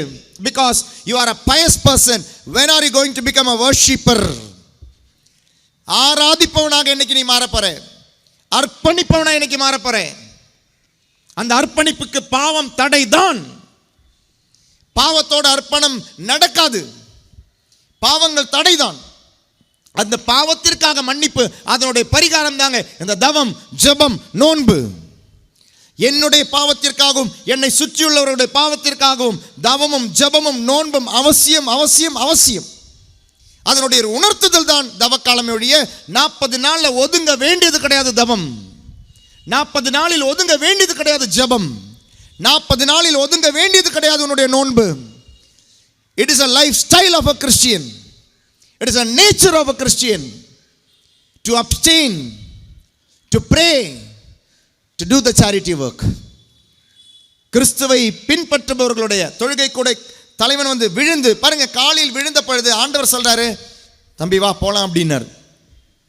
போற வழியில ஆளுங்க வந்து சொல்றாங்க, என்ன தெரியுமா சொன்னாங்க? போதகரை தொந்தரவு பண்ணாத, உன் பொண்ணு செத்து போயிட்டா. அப்போ ஆண்டவர் அவங்ககிட்ட ஒரு சூப்பரான ஒரு சென்டென்ஸ் சொல்லுவார். என்ன தெரியுமா சொல்லுவார்? உன் மகள் உறங்குகிறாள், நம்பிக்கையை மட்டும் கைவிடாதே. நீ என்கிட்ட சரண்டர் பண்ணல, உலகம் சொல்லும் லாசர் செத்துட்டான்னு, உலகம் சொல்லும் உன் பொண்ணு செத்துட்டான்னு, உலகம் சொல்லும் முடியாது அப்படின்னு, உலகம் சொல்லும் உனக்கு கேன்சர்னு. அது உண்மைதான். லாசர் செத்தது உண்மைதான். 12 வயசு பொண்ணு செத்தது உண்மைதான். சயின்ஸ் சொல்கிறது உண்மைதான். டாக்டர் சொல்கிறது உண்மைதான். ஆனால் இந்த உண்மைக்கெல்லாம் அப்பாற்பட்ட ஒரு உண்மை இருக்குது. நம்பிக்கையை மட்டும் கைவிடாதே, நம்பிக்கையை மட்டும் கைவிடாதே. ரொம்ப அழகான ஒரே ஒரு ரெக்வஸ்ட் தாங்க ஏசு வைக்கிறார். உன் பொண்ணு செத்துட்டா எனக்கு தெரியும், அவள் சாகணும் அப்படின்றதுக்காக தான் நானே லேட்டாக வந்தேன். அவள் சாகட்டும், செத்தாதான் உனக்கு புரியும் உன்னுடைய மகளை உயிர் பெற்றது நான் தான். So Jesus was waiting so that the girl dies. சில டைம் ஆண்டவர் உங்களுடைய வாழ்க்கையில் வெயிட் பண்ணுவாருங்க. சில விஷயங்கள் உங்களுடைய வாழ்க்கையில் தாமதம் ஆகிறதுக்கு ஆண்டவர் வெயிட் பண்ணுவார். இந்த லாசருடைய வாழ்க்கையை பாருங்களேன். லாசருடைய வீடு பெத்தானியாவில். இயேசு he was a best friend of Lazar or Lazar was the best friend of Jesus. எப்படி வேணாலும் சொல்லிக்கலாம். இந்த பிப்ளிக்கல் தியாலஜின்ஸ் எல்லாம் சொல்லுவாங்கன்னு தெரியுமா, இவங்க எல்லாமே சின்னதுலேருந்தே ஒன்றா வளர்ந்தவங்களாம், அவ்வளோ க்ளோஸ் ஃப்ரெண்ட்ஸ். அதனால தான் இயேசுக்கு ரொம்ப பிடிச்ச வீடு பெத்தானியாவில் லாசருடைய வீடு. பெத்தானியாவில் லாசருடைய வீடு அப்படின்றது அவங்க 4 பேருமே அவ்வளோ ஃப்ரெண்ட்ஷிப்பில் இருந்தவங்க. யார்? Jesus, Lazarus, Martha, Mary. So thick friends. அதனால தான் லாசர் நோயுற்றிருக்கிறான் என்று ஆள் அனுப்பி ஃப்ரெண்டுக்கிட்ட சொல்கிறாங்க. ஃப்ரெண்டுக்கிட்ட சொல்லும்போது திடுதிப்புன்னு ஓடி வரணுமா வேண்டாமா? ஐயோ லாசர் என்னுடைய ஃப்ரெண்டு, ஐயோ நோயுற்றிருக்கிறான், வரணுமா வேண்டாமா? உங்களுடைய ஃப்ரெண்டுக்கு யாருக்காவது ரொம்ப க்ளோஸ் ஃப்ரெண்டுங்க, ரொம்ப திக் ஃப்ரெண்டு, அவர் க்ளோஸ் ஆக போகிறாரு அப்படின்ற பொழுது உங்களுக்கு ஒரு இன்ஃபர்மேஷன் வந்தால் போவீங்களா மாட்டிங்களா? போவீங்க நீங்கள். ஆனால் ஆண்டவருக்கு என்ன ஒரு நோக்கம் பாருங்களேன். ஆண்டவர் வந்து அவன் சாவட்டும்னு வெயிட் பண்ணிகிட்டு இருக்கிறார். Price the Lord, praise the Lord. ஆண்டவர் எவ்வளோ தூரத்தில் தெரியுமா இருந்தார்? பெத்தானியாவிலிருந்து ரொம்ப தூரத்தில் இருந்தார். பைபிள் சொல்லுது எவ்வளோ தூரத்தில் இருந்தார். எவ்வளோ தூரத்தில் இருந்தார் தெரியுமா? பெத்தானியாவிலிருந்து இயேசு ரொம்ப தூரத்தில் இருந்தார். அதனால தான் இயேசு வரலை. எவ்வளோ தூரத்தில் இருந்தார் தெரியுமா? எவ்வளோ? 3 கிலோமீட்டர் தூரத்தில் இருந்தார். 300 கிலோமீட்டர் கிடையாதுங்க, 3 கிலோமீட்டர் தூரத்தில் இருந்து வேணும்னே அந்த மனுஷன் வராமல் இருந்தார். இனி வரலன்றது மட்டும் கிடையாதுங்க, அப்போ செத்தால அது ஃபியூனரலுக்காவது வந்திருக்கலாம்ல? ஃபியூனரலுக்காவது வந்திருக்கணுமா வேணாமா? க்ளோஸ் ஃப்ரெண்டு க்ளோஸ் ஆகிட்டார். 3 கிலோமீட்டர் தூரத்தில், ஏதோ இங்கேருந்து எனக்கு இடம் தெரியல பாண்டிச்சேரியில், இல்லைனா சென்னையில் நான் சொல்லியிருந்திருக்கு. 3 கிலோமீட்டர் தூரத்துலேருந்து வேணும்னே 4 நாளுக்கு அப்புறம் வர்றார். நோயான போதும் வரலை, ஃபியூனரலுக்கும் வரலை, ஃபியூனரல் முடிஞ்சு 4 நாளுக்கு அப்புறம் வர்றார். எவ்வளோ திமிரு இல்லை, எவ்வளோ கொழுப்பு இல்லை. நீங்கள் எவ்வளோ நாளாக ஒரு விஷயத்துக்காக ஜெபிக்கிறீங்க, ஆண்டவரே என் வீடு ஜப்தி ஆகக்கூடாது. ஆண்டவர் வெயிட் பண்ணுறாரு. எதுக்கு தெரியுமா? Price the Lord. ஜப்தி ஆகிறதுக்கு வெயிட். கோபம் வருமா வராதா உங்களுக்கு? வரும். ஆனால் ஜப்தி ஆகி 4 மாதத்துக்கு அப்புறம் வந்து ஆண்டவர் உங்களுக்கு பங்களாவை தர போகிறாருன்னா, பிரைஸ் தி லார்ட். அப்போ சந்தோஷமாக இருக்குல்ல? Price the Lord. இதனால் தான் நான் ஜப்தி ஆகும்போது வரலை. நீங்கள் வேலை போகுது ஆண்டவரே, என்னை பெஞ்சில் வச்சுருக்கிறாங்க, அதுக்கப்புறம் அந்த பெஞ்சிலேருந்து தள்ளி விட்ருவாங்க ஆண்டவரே. அதனால் நீங்கள் ஜெபிச்சுக்கிட்டே இருப்பீங்க. இந்த ஐடியிலலாம் இப்போ பெஞ்சு அப்படின்னாலே பயந்தான் இல்லையா? வேலை இருக்குது, வேலையிலேருந்து இப்போ பெஞ்சுக்கு மாற்றிட்டாங்க. பெஞ்சிலேருந்து என்னைக்கு கீழே தள்ளி விடுவாங்கன்னு தெரியல. ஆண்டவர் எவனாவது உன்னை கீழே தள்ளி விடுற வர வெயிட் பண்ணுறாருன்னு வச்சுக்கோங்க. ஆண்டவரே, நான் டெய்லியும் ஜெபமாலை சொன்னேன், டெய்லியும் திருப்பலிக்கு வந்தேன், பெஞ்சிலேருந்து தள்ளி விடுற வர நீ எங்கிருந்த? நீ பெஞ்சிலேருந்து தள்ளி விட்டாச்சு, ஆண்டவர் வரவே இல்லை. நீங்கள் கோயிலுக்கு வரதை நிறுத்திட்டீங்க, ஜெபமாலை சொல்கிறத நிறுத்திட்டீங்க. நீங்கள் பக்தர்கள், இயேசுவை காண வந்தவர்கள். அதனால் இயேசுவை காண வந்து எந்த பதிலும் கிடைக்கலன்ற பொழுது நீங்கள் இயேசுவை கைவிட்டீங்க. 4 நாளுக்கு அப்புறம் வருவார், இல்லை 4 மாதத்துக்கு அப்புறம் நீங்கள் பெஞ்சிலிருந்து விழுந்த பிறகு வருவார். வந்துட்டு ஒரு கம்பெனியினுடைய ஒன்றும் ஷேர் ஹோல்டரா உங்களை மாற்றினார்னா யோசிச்சு பாருங்களேன்.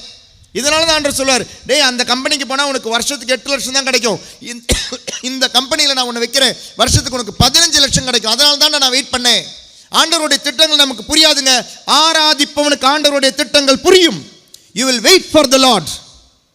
பக்தனுக்கு ஆண்டவருடைய திட்டம் புரியாது, தூக்கி எறிஞ்சிட்டு போயிட்டே இருப்பீங்க. ஆண்டவரை இங்கே வருவீங்க, அங்கே வருவீங்க, இந்த கோயிலுக்கு வருவீங்க, அந்த கோயிலுக்கு வருவீங்க, அந்தோனியார்கிட்ட போவீங்க, மாதா கிட்ட போவீங்க, திருஇருதை ஆண்டவர்கிட்ட போவீங்க, பல இடங்களுக்கு போவீங்க. என்னைக்கு ஆண்டவர் தூக்கி போட்டார்னு உங்களுக்கு தோணுதோ அன்னைக்கு தூக்கி போட்டுட்டு வேற எங்கேயாவது கயிறு கட்டக்கிட்ட போவீங்க, ராசி பார்க்குறவன் போவீங்க, மந்திரவாதி கிட்ட போவீங்க, ராகு காலம் பார்க்க போவீங்க, அமாவாசையை பயப்படுவீங்க, பௌர்ணமி அன்னைக்கு ஜெபம் பண்ணுவீங்க. இதெல்லாமே செய்வீங்க. ஏன் தெரியுமா? ஒரே கடவுளில் இருப்பவனுக்கு இது எதுவுமே கிடையாது. பல கடவுள்கள் இருப்பவனுக்கு பக்தன். ஆண்டவர் மேலேயும் பக்தி இருக்கு, வெளியே அந்த அந்த அந்த கடவுள் மேலே எனக்கு பக்தி இருக்கு.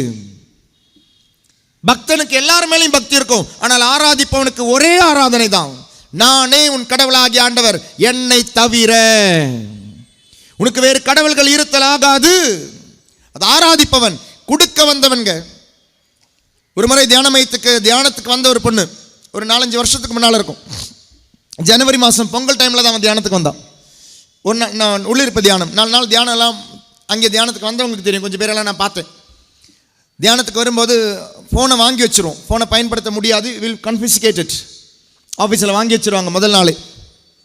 தியானத்துக்கு அட்டென்ட் பண்ணணும்னா ஃபோனை கொடுத்துடணும், இல்லை ஃபோன் கையில் வைக்கணும்னா உங்களுக்கு வேணால் பரிந்துரை உட்காந்துக்கலாம். அப்போ இந்த பொண்ணு வந்து என்கிட்ட வந்து சொல்கிறா, ஃபாதர் நான் பெங்களூர்லேருந்து வந்திருக்கிறேன், ஃபேமிலியாக வந்திருக்கிறாங்க, அதனால் நானும் வந்தேன் ஃபாதர். அப்போ இந்த ஃபோனை வந்து கொடுக்கணும்னு இப்போ இங்கே வந்தப்போ தான் தெரியும். ஆனால் எனக்கு ஒரு இன்டர்வியூ வருது ஃபாதர், அந்த இன்டர்வியூ அட்டன் பண்ணால் தான் எனக்கு வேற ஒரு கம்பெனியில் வேலை கிடைக்கும். இப்போ என்னுடைய சம்பளம் வருஷத்துக்கே 4 லட்சம் ரூபாய் தான் ஃபாதர். அந்த கம்பெனியில் நான் சேர்ந்தேன்னா எனக்கு 5 இல்லை 5.5 கிடைக்கும் father. I can demand father, எனக்கு அதனுடைய படிப்பு இருக்குது, எக்ஸ்பீரியன்ஸ் இருக்குது ஃபாதர் அப்படின்னா. பொங்கல் டைமில் 4 நாள் நடக்கிற தியானத்தில் எப்போ நான் சொன்னேன், அம்மா உனக்கு தெரியும் ஃபோன் இங்கே யூஸ் பண்ணக்கூடாதுன்னு, ஃபோன் உனக்கு யூஸ் பண்ணனா you can stay with them, but you cannot go and attend the retreat. You can go இன்டர்செஷனில் போய் உட்காந்துக்கலாம், அப்பா அம்மாவோட தங்கிக்கலாம், ஃபோனை கொண்டு யூஸ் பண்ணலாம். அந்த ஃபோனை யூஸ் பண்ணுறேன்னா நீ பரிந்துரையில் உட்காரு, உனக்கு ரெட்ரீட்டில் அட்டன் பண்ண முடியாது. ரெட்ரீட் அட்டன் பண்ணணும்னு நீ நினச்சேன்னா ஃபோனை கொடுத்துட்டு அட்டன் பண்ணு. இவ குழப்பத்தில் ஆகிட்டான், ஏன்னா நான் பால் அவளுடைய கோட்டில் போட்டுட்டேன். மனசோட ஃபோனை கொடுத்துட்டு ரெட்ரீட் அட்டன் பண்ணான். ரெட்ரீட் எல்லாம் முடிஞ்சு நல்ல விதத்தில் அட்டன் பண்ணான், நல்ல கன்ஃபெஷன்லாம் பண்ணியிருப்பா போல இருக்குது. 4 நாள் ரெட்ரீட் எல்லாம் முடிஞ்சு ஃபோனை வாங்கி திறந்து பார்த்த பொழுது ஃபோனில் கால் வந்திருக்குது, இன்டர்வியூக்கு அட்டன் பண்ணல.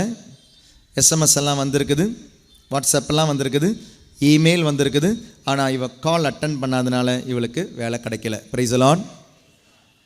வேலை கிடைக்கல, சத்தமாக சொல்லுங்கள் பிரைஸ் தி லார்ட். வேலை கிடச்சிச்சின்னா மட்டும்தான் சொல்லுவீங்களா பிரைஸ் தி லார்ட்னு? வேலை கிடைக்கல, போச்சு. Praise the Lord. அல்லேலூயா. ஒரு ஏப்ரல் மாதம் இருக்கும், ஜனவரியில் இது முடிஞ்சு போச்சு பொங்கல் டைமில். ஏப்ரல் மாதம் ஒரு நாள் ஒரு ஃபோன் வருது, ஆஃபீஸ் நம்பருக்கு தான் வந்துச்சு. ஃபோன் அட்டன் பண்ணிட்டு இருந்த பொழுது இந்த பொண்ணு சொல்கிறா, இவளுடைய விஷயம்லாம் சொல்லும் பொழுது எனக்கு புரியலை. அப்போ இவ சொன்னா, ஃபாதர் ஜனவரியில் மாதம் வந்து இன்டர்வியூ அட்டன் பண்ணாதனால வேலை எனக்கு போயிடுச்சு, ஞாபகம் இருக்கா? அப்போ எனக்கு ஞாபகம் இருக்குது, ஏன்னா நம்மளால் வேலை போன ஒரு பொண்ணு. Price the Lord. அதனால் நல்லா எனக்கு ஞாபகம் இருக்குது. நான் சொன்னேன், பிரைஸ் தி லார்ட்மான்னு சொன்னேன். அவளும் சந்தோஷமாக பிரைஸ் தி லார்ட் சொன்னான். அன்றைக்கி அவள் சொன்னா, ஃபாதர் ஜனவரியில் அந்த இன்டர்வியூ நான் அட்டன் பண்ணியிருந்தேன்னா எனக்கு அந்த வேலை கிடச்சிருக்கலாம், 5-5.5 லட்சத்தில் என்னுடைய வேலை ஒதுங்கியிருக்கும் ஃபாதர். இன்றைக்கி மார்ச் மாதம் என்னோடய இன்டர்வியூ எல்லாம் முடிஞ்சு நான் இன்றைக்கி உங்கள்கிட்ட பேசும்பொழுது எனக்கு ஒரு அப்பாயின்மெண்ட் லெட்டர் கிடச்சிருக்கு பெங்களூர்லேயே, புலாரிஸ் அப்படின்ற கம்பெனி. இன் இயர் எனக்கு 7 to 8 lakhs rupees எனக்கு சேலரி தராங்க ஃபாதர். 5.5 ஒதுங்க வேண்டியது 8 வந்து ஆண்டவர் நிறுத்தியிருக்கிறார். Praise the Lord, praise the Lord, praise the Lord. பக்தனாக இருந்தால் ஆண்டவருடைய திட்டம் புரியாது, ஆராதிப்பவனாக இருந்தால் கொடுப்பீர்கள். பக்தனாக இருந்தால் ஆண்டவருடைய காண வந்தவர்களாக இருந்தால் will be Christians who want to see Jesus. என்ன நடக்குது இப்போ? இங்கே நிறைய பேர் வந்திருக்கிறீங்க. காண வந்தவர்கள் எத்தனை பேருன்னு தெரியல, ஆராதிக்க வந்தவர்கள் எத்தனை பேருன்னு தெரியல. நீங்கள் காண வந்தவர்களாக இருந்தால் ஆராதிப்பவர்களாக மாறுங்கள். மார்த்தாவாக இருந்தால் மரியாவாக மாறுங்கள். பெற வந்தவர்களாக இருந்தால் கொடுக்க வந்தவர்களாக மாறுங்கள். ஆண்டவரே நான் கொடுக்குறேன், என்னுடைய வேதனை என்னுடைய துன்பத்தை நான் கொடுக்குறேன்.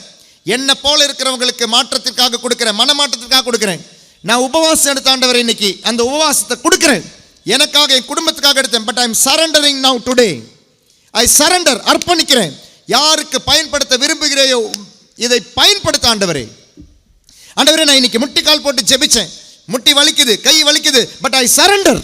என்னுடைய கணவன் மனைவிக்காக மட்டுமல்ல, உலக மனமாற்றத்திற்காக ஒப்பு கொடுக்கிறேன். ஆராதிப்பவன் கிறிஸ்தவன், காண வந்தவன் அல்ல. எனக்கு என்னுடைய குடும்பத்துக்கு என்னுடைய பையனுக்கு என்னுடைய பொண்ணுக்கு கிடைக்கிறதுக்காக நான் அது கிறிஸ்தவன் அல்ல. கொடுக்க வந்தவர்கள் கிறிஸ்தவர்கள். இயேசு கொடுக்க வந்தவர்கள், இயேசுடைய 12 சீடர்கள் கொடுத்தவர்கள், அன்னை மரியாள் கொடுத்தவர், புனித சூசையப்பர் கொடுத்தவர். பெற வந்தவர்கள் அல்ல. கிறிஸ்தவம் கொடுக்க வந்தவர்களுடைய கதை, கொடுக்க வந்தவர்களுடைய வரலாறு. கொடுத்ததுனால தான் இன்னைக்கு நம்ம நிறைய பேரை ஞாபகம் வச்சிருக்கிறோம்.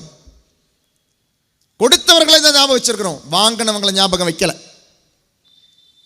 Price the Lord, praise the Lord. எங்கேயோ வாழ்ந்த மரிய கொரத்தி பிறந்த ஊர் எது? போட்டோம், உங்களுக்கு தெரிஞ்ச ஆள் சொல்றேன். புனித அந்தோனியார் பிறந்த ஊர் எது? எந்த வருஷம் பிறந்தாரு? என்னைக்கு பிறந்தாரு? எதுவும் தெரியாது. ஆனால் புனித அந்தோனியார் மட்டும் தெரியுதுல்ல, ஏன்னா அவர் கொடுத்தவருங்க. அவர் கொடுத்தவர், வாங்கினவர் கிடையாது. Praise the Lord, praise the Lord. Alleluia, alleluia. மாதா பிறந்த ஊர் எது? மாதா. சூசையப்பர் பிறந்த ஊர் எது? தெரியலல்ல. ஆனால் அவங்க 2 பேரையும் நமக்கு தெரியுது. ஏன் தெரியுமா? கொடுத்தவங்க, வாழ்க்கையே கொடுத்தவங்க. கிறிஸ்தவம் கொடுப்பவர்களுடைய வாழ்க்கை. 5 அப்பத்தை கொடுத்தவனுடைய கதை. அங்கே கண்டிப்பாக எவனாவது வேறையும் அப்பம் வச்சுருந்துருப்பான், ஆனால் எவனுமே கொடுக்கல. ஒரு பையன்கிட்ட மட்டும் வாங்க 5 அப்பம் இருந்திருக்கும். கண்டிப்பாக நிறைய பேர் வச்சுருந்துருப்பாங்க. சுயநலவாதி எவனுமே கொடுக்கல.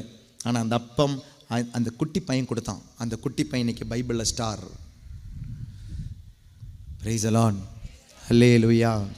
அப்போ காலில் விழுந்த தொழுகை கூட தலைவர். அதே மாதிரி இன்னொரு இடம் இருக்குது, மார்க் நற்செய்தி 7வது அதிகாரம் 25வது திருவசனம். மார்க் 7:25. உடனே பெண் ஒருவர் அவரை பற்றி கேள்விப்பட்டு உள்ளே வந்து அவர் காலில் விழுந்து அவருடைய மகளை தீ ஆவி பிடித்திருந்து, ஆண்டவரே என்னுடைய பொண்ணுக்கு, பாருங்கள் இதெல்லாம் நோயாளிகள், இறந்தவர்கள், தீ ஆவி பிடித்திருக்கிறவர்கள், தீ ஆவி பிடித்திருக்கிறது. அவர் ஒரு கிரேக்க பெண், பார்த்தீங்களா, யூத பெண் அல்ல, புறையினத்தாரின் பெண், சிறிய பெனிசிய இனத்தை சேர்ந்தவர். அவர் தன் மகளிடமிருந்து பேயை ஓட்டி விடுமாறு அவரை வேண்டினார். இயேசு பாருங்களேன் குத்துறாருங்க. அவளே பாவம் எவ்வளோ கஷ்டப்பட்டு வந்திருப்பான். அவள் கேட்க வந்தா, என்னுடைய பொண்ணுக்கு சுகம் இல்லை, பேய் பிடிச்சிருக்கு, நலமாக்கி கொடுப்பீரான்னு. இயேசு பாருங்களேன் கம்பி வச்சு இதயத்தை குத்துறாரு. இயேசு அவரை பார்த்து, முதலில் பிள்ளைகள் வயிறார உண்ணட்டும், பிள்ளைகளுக்குரிய உணவை எடுத்து நாய்க்குட்டிகளுக்கு போடுவது முறை அன்று என்றார். எப்படி இருக்கும்? நீங்கள் ப்ரேயர் பண்ண வந்தீங்க, நீங்கள் உங்களுக்காக ப்ரேயர் பண்ணுறீங்க, உங்களை ஆண்டவர் சொல்கிறாரு நாயே அப்படின்னாருன்னா எவ்வளோ கஷ்டமாக இருக்கும். ஆண்டவரே உன்னை நம்பி நான் வந்தேன், என்னை நீ நாயேன்ட்ட. ஆனால் அந்த பொண்ணு பாருங்களேன், சரி ஆண்டவர் சோதிச்சு குத்தி பார்க்குறது அவளுடைய நம்பிக்கையை. நீ இப்போ நேற்று எங்களுடைய 3rd Sunday வந்து ஒரு நாள் தியானம் இருக்குது. அப்போது எப்பவுமே வர ஒரு மனுஷன் நான் பார்த்துருக்கேன். அவர் ஃப்ரண்ட்டில் தான் உட்காருவார், ஃப்ரண்ட்டில் சேரில் கார்னரில் தான் உட்காருவார். எப்பவுமே நான் அவரை பார்த்துருக்குறேன். ஆனால் நேற்று இந்த ஞாயிற்றுக்கிழமை தியானம் முடிஞ்சப்போ தான் அவர் வந்து சொன்னார், ஃபாதர் நாங்கள் வந்து கிறிஸ்டியன்ஸ் கிடையாது ஃபாதர் அப்படின்னார். நாங்கள் ரொம்ப வருஷமாக நான் பிறந்தது வளர்ந்தது எல்லாமே ஹிந்துவாக தான் ஃபாதர்.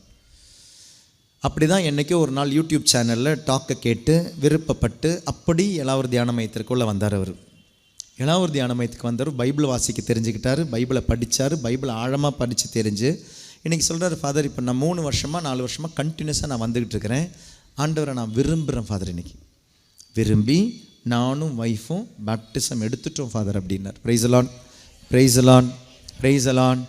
அவர் வாங்க வந்தவர் இல்லைங்க, கொடுக்க வந்தவர். ஒரு முறை 2-3 மாதத்துக்கு முன்னால் நினைக்கிறேன், அவர் வெளிப்பாடு கொடுத்து ஆண்டவர் ஆசீர்வதிச்சார். இன்றைக்கி இந்த நைட்டு ஜெல் ஒரு முஸ்லீம் ஆள் பங்கெடுத்துக்கிட்டு இருக்கீங்க, ஆண்டவர் உங்களை ஆசீர்வதிக்கிறாருன்னு சொல்லி அவருடைய பேர் கூட நினைக்கிறேன், அன்வர் என்னமோ அவருடைய பேரையும் வெளிப்படுத்தி ஆண்டவர் ஆசீர்வதிச்சார். நைட்டு ஜெல் அனாயிண்டிங் எல்லாம் முடிஞ்சு 5 மணிக்கு காலையில் எல்லாருமே போகிறாங்க.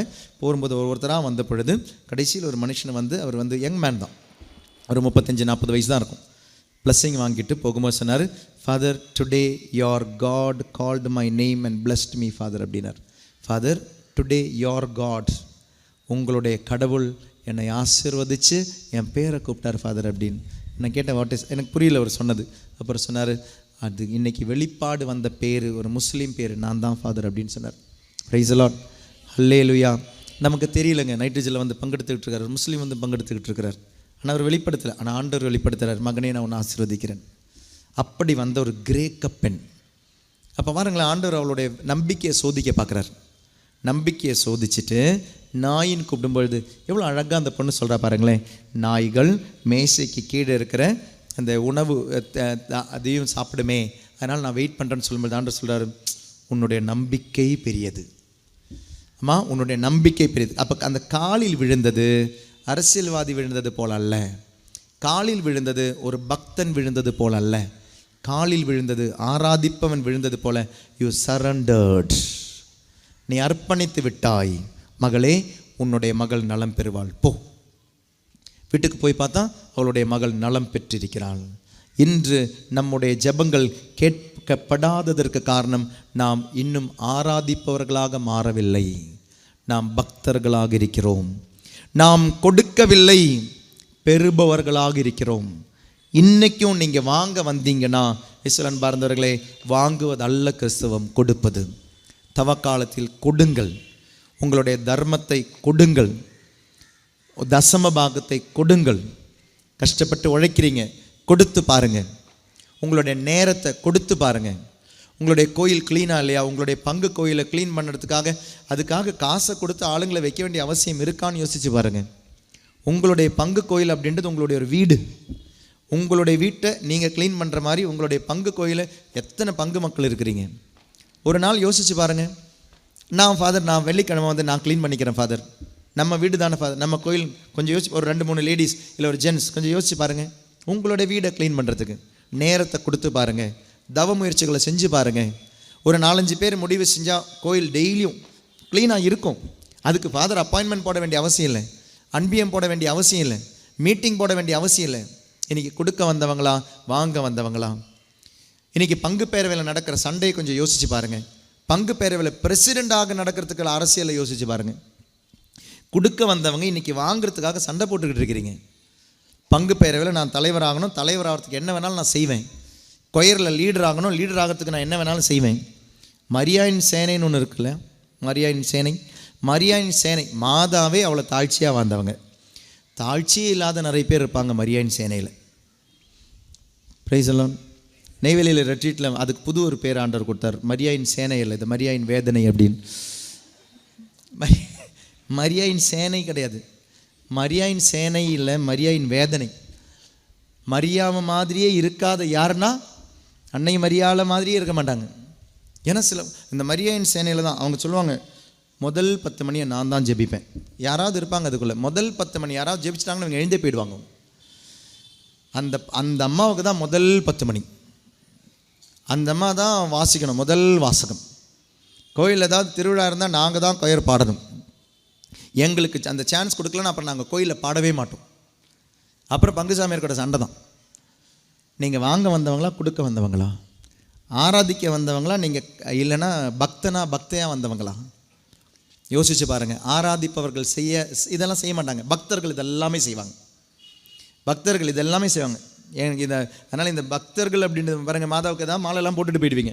எங்களுடைய மாதாவுடைய கழுத்தில் இப்போ ஒரு மாலை தொங்கிக்கிட்டு இருக்கு எல்லா ஊரில். இங்கே போடுறவங்க போட்டுட்டு போகிறீங்க, இனி யார் எடுக்கிறது? அதை நீங்கள் போட்டுட்டு போயிட்டீங்க உங்களுடைய வேண்டுதல், இனி யார் எடுப்பாங்க? அது அங்கே காஞ்சு அதில் தண்ணி பட்டு மாதாவுடைய பெயிண்ட் போய் அது அங்கே அழுகி போய் யார் எடுப்பாங்க? அதை அப்போது நம்ம கொடுக்க வந்தவங்க கிடையாது, வாங்க வந்தவங்க. எனக்கு என்ன கிடைக்கும்? மாலை போடுறதுனால என்ன கிடைக்கும்? எனக்கு உள்ளதெல்லாம் நான் செஞ்சுட்டு போயிடணும். அங்கே எங்களுக்கு நல்ல ஒரு அழகான சாப்பல், அந்த சாப்பல் உள்ளே கொசு போகக்கூடாதுன்னு சொல்லி கொசு வலையினுடைய ஒரு டோர் போட்டிருக்கிறோம். இப்படி திறக்கணும், இப்படி மூடணும், அவ்வளோதாங்க. யாரோ உருக்கமாக ஜெபிச்சிருக்கிறாங்க. எப்படி ஜெபிச்சிருக்கிறாங்கன்னா, மெழுகுவத்தியை உருகி ஜெபிச்சிருக்கிறாங்க. அந்த மெழுகுவத்தியை எங்கே கொண்டு போய் உருக்கி இருக்கிறாங்கன்னா, கொசு வலையில் போய் உருக்கி இருக்கிறாங்க. ஏங்க ஒன்றுலாம் உள்ளே போய் ஜெபிச்சிருக்கணும், இல்லைன்னா வெளியே நின்று ஜெபிச்சிருக்கணும். மெழுகுவத்தி கொளுத்து அங்கே இடம் இருக்குங்க, அங்கே கொளுத்தலை. அதே பீடத்தை பார்த்து வெளியே நின்னே தான் கொளுத்தியாங்க. கொளுத்தி கொசு வலை கொளுத்துறத மறந்துட்டாங்க. ஏன்னா அவங்க வாங்க வந்தவங்க, கொடுக்க வந்தவங்க இல்லை. இதெல்லாம் சாதாரணமாக கோயிலில் நடக்கிற விஷயம். வாங்க வர்றவங்களால் நடக்கிற நிறைய அநியாயங்கள் இன்றைக்கி கோயிலில் இருக்குது. வாங்க வர்றவங்களால். Price Lord. நான் ப்ராக்டிக்கலாக சொல்கிற விஷயம் இதெல்லாம் ரொம்ப ப்ராக்டிக்கல். இதெல்லாமே அங்கே நடக்கிற விஷயந்தான். அது வேளாங்கண்ணி மாதானுடைய சொரூபம் இருக்குது. அதுக்கு முன்னால் முட்டிக்கால் போட்டு தான் இப்படி ஜெபிப்பாங்க. அங்கே மெழுகுவத்தி கொளுத்தி உருகி அந்த டைல்ஸ் ஃபுல்லாக அங்கேருந்து ஒரு நாள் அதை பார்த்து தெரியாமல் ஒருத்தர் வந்து அதில் கால் மிதித்து வழுக்கி விழுந்துட்டார். அதில் மெழுகுவத்தி கொளுத்த வேண்டிய இடத்துல நீ கொளுத்தாதனால, மெழுகுவத்தி கொளுத்தக்கூடாத ஒரு டைல்ஸில் கொளுத்தினால ஏதோ ஒரு வயசான ஒரு இடத்துக்கு யார் காரணமாக? நீங்கள் மெழுகுவத்தி கொளித்து நீ உருகி ஜெபிச்ச. நீ வாங்க வந்தவன், கொடுக்க வந்தவன் அல்ல. சுயநலவாதிகளாக இருக்கிறோம் இன்றைக்கி. ஏன் வேலை நடக்கணும் இன்றைக்கி. அதனால் நான் எங்கேயாவது மாலை போட்டு போயிடுவேன், எங்கேயாவது உப்பை போட்டுட்டு போயிடுவேன், எங்கேயாவது மெழுகுவத்தை உருக்கி வச்சுட்டு போயிடுவேன். ஏன்னா நான் வாங்க வந்தேன். இது கிறிஸ்தவம் அல்ல. Price the Lord. கொடுக்க வாங்க, அர்ப்பணிக்க வாங்க. தொழுகை கூட தலைவர் அர்ப்பணிக்க வந்தான். இந்த பொண்ணு பாருங்களேன், ஆண்டவருக்கு கேட்குறாரு, அம்மா உன் நம்பிக்கை பெரிதுமா, ஏன்னா நீ கொடுக்க வந்திருக்கிற. You have surrendered. என்கிட்ட வந்தா அது நடக்கும்னு சொல்லிட்டு வேற எங்கேயுமே நீ போகலை. You didn't go anywhere. At last you came to me. You surrendered. காலில் விழுந்து அர்ப்பணித்து. லூக்கா நற்செய்தியிலே ஒரு தொழுநோயாளன், 5வது அதிகாரம் நினைக்கிறேன், லூக்கா 5:12 ஒரு தொழுநோயாளன் வருவான், இயேசுவுடைய காலில் விழுந்து. அப்ப இந்த காலில் விழுந்து அப்படின்றது ஒரு இடத்துல இல்லை, பல இடங்களில் இருக்கு. அந்த காலில் விழுவது என்பது அர்ப்பணம், ஆராதனை. கொடுக்க வந்தவர்கள் கிறிஸ்தவர்கள், கோதுமை மணி போல அழிய வந்தவர்கள் கிறிஸ்தவர்கள். வாங்க வந்தவர்கள் இல்லை. நீங்க கொடுங்க.